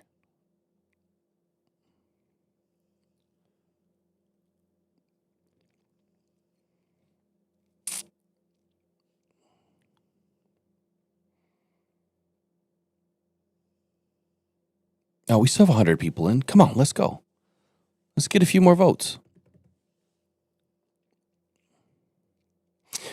I like doing the polls because that way we don't have to call you out. You know what I mean? Like, I don't want anyone to have to be called out because this is the hard part. These are the conversations that are tough. So right now we have 19 votes in and more than 20%. And so in this game, that would equal at least 10 snaps, out of the 50 plus that he was in. He was in about 54, 58. So we're talking 11, maybe 12 snaps at more than 20%. At more than 20 and less than 30, so if we're at the top end there, we're talking about 15 to 16 snaps at the top end. Here's the facts. I watched every snap. I put together a video, and I sent it out privately to some of the members and the mods. Aiden was singled up on every single snap minus, from my count, 2 snaps where he had a double or he was sliding down the line. So when he would twist or stunt or whatever, right? If he would jump from the left, get around Tyleek and then crash into the middle, he's twisting, he would then pick up another offensive lineman. So is that a true double team? No. All right. Double team is when 2 players engage at one time. Chip. There is often times where the tight end, he legit held Aiden's shoulder pad, like should have been a penalty. There's a couple of those. So I saw 2 double teams and at least or less than 3 chips. It doesn't mean that he didn't make contact with a second or third, offensive lineman, tight end, or running back, but it was as he moved down the line. And I think that that's just part of the scheme. Like if someone enters your area, you got to pick them up, right? That's your assignment. This is your assignment. And if you're not taking on a combo block, a double team, you got to pick up anybody that's coming through this gap, right? And that's just kind of part of the process to me. And so even if I were to stretch this all the way out and say, okay, he had 8 double teams or, 8 doubles and chips in this game, that's less than 10%. Or I'm sorry, less than 20%. But honestly, it was less than 10%. Less than 10% of the snaps. If he played in 58, you're talking about 6 snaps in this game that he had no double, no triple, and hardly ever a single and a chip. So it's interesting when you actually go and watch film and what you see. And the other thing is the quick game that Aiden spoke about yesterday, like against Patrick Mahomes. Getting to Patrick Mahomes in under 2.5 seconds and trying to affect the play is going to be tough because he'll either escape or he's going to get the ball out. And this is where if you can't beat your tackle clean, and it's what I noticed from Aiden. He's doing all these spin moves and these like weird back ends and just he was doing some weird stuff.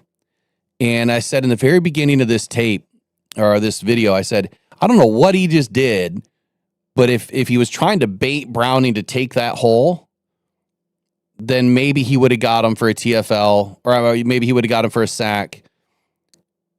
And then it was like, I don't know, snap 53 or something crazy. He did the same thing. And I said, if Aiden's not careful, Browning's going to take that hole. He's going to gash us. And he did. Browning took that hole and took off on the same weird. Aiden would push up and then like turn and put his butt into the tackle. It wasn't a full spin move. It was like this weird, I don't even know what it is, honestly. And so it was those weird things that he was doing. And so he was kind of creating opportunities for the quarterback. Overall, Aiden, when he was singled up against both those tackles, both of them have arm length over 35 inches. I can't remember who is who, but one is 35 and one is 36. That's massive. 3-foot long, arms is incredible. And when you watch some of these plays, they'll have 2 arms on Aiden, and Aiden can barely get 1 arm up against them and try to get long. But he does it in good stance, right? Tries to, get long, pivot, turn his body a little bit. But those guys can still get 2 hands on them because of their long arms. There's not many edge defenders in this league that have 35 or 36-inch arms. It's almost impossible to do anything about it.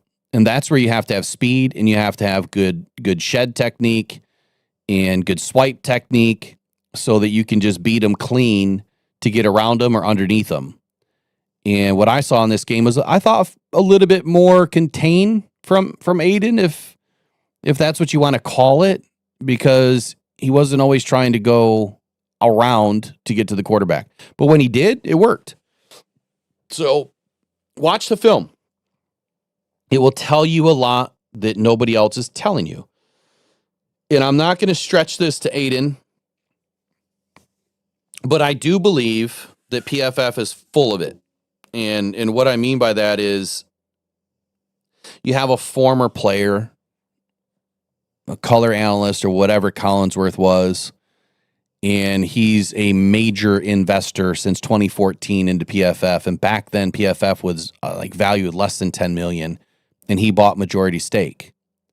And now PFF is worth oodles and oodles and oodles of money, way over 100 million. So Collinsworth made a boatload of money out of this. Well, how do you sell PFF? Right? If a lot of people are utilizing PFF and believe in PFF, and your player is number one, and your player is also a guy that you're trying to sell jerseys of and seats in, the stadium, and you know what I mean? You put that player up on a pedestal, and they're part of the top of the, top 100, if you will. It's a sales tactic to me. I think that they're overselling these guys so that you buy stuff. I honestly feel like that's what PFF is built for, because the majority of their metrics or their key analytics that they're building, I think that they're just BS. I'm not saying, again, that's why I'm saying I'm not going to attribute this to Hutch, but I feel like there's a lot of inaccuracies. But I use PFF for all the other stats. All the other stats that are plain as day, you can see them. All the things that they make up are just made up. You know what I mean? They're just made up stuff that they're trying to key on. Here's what I'm going to do. I was going to talk about pass rush and how they grade this. This was a much longer segment than I anticipated. And I'm going to do it tomorrow. But in here, they talk about positively graded plays. They talk about positively graded plays being quick wins,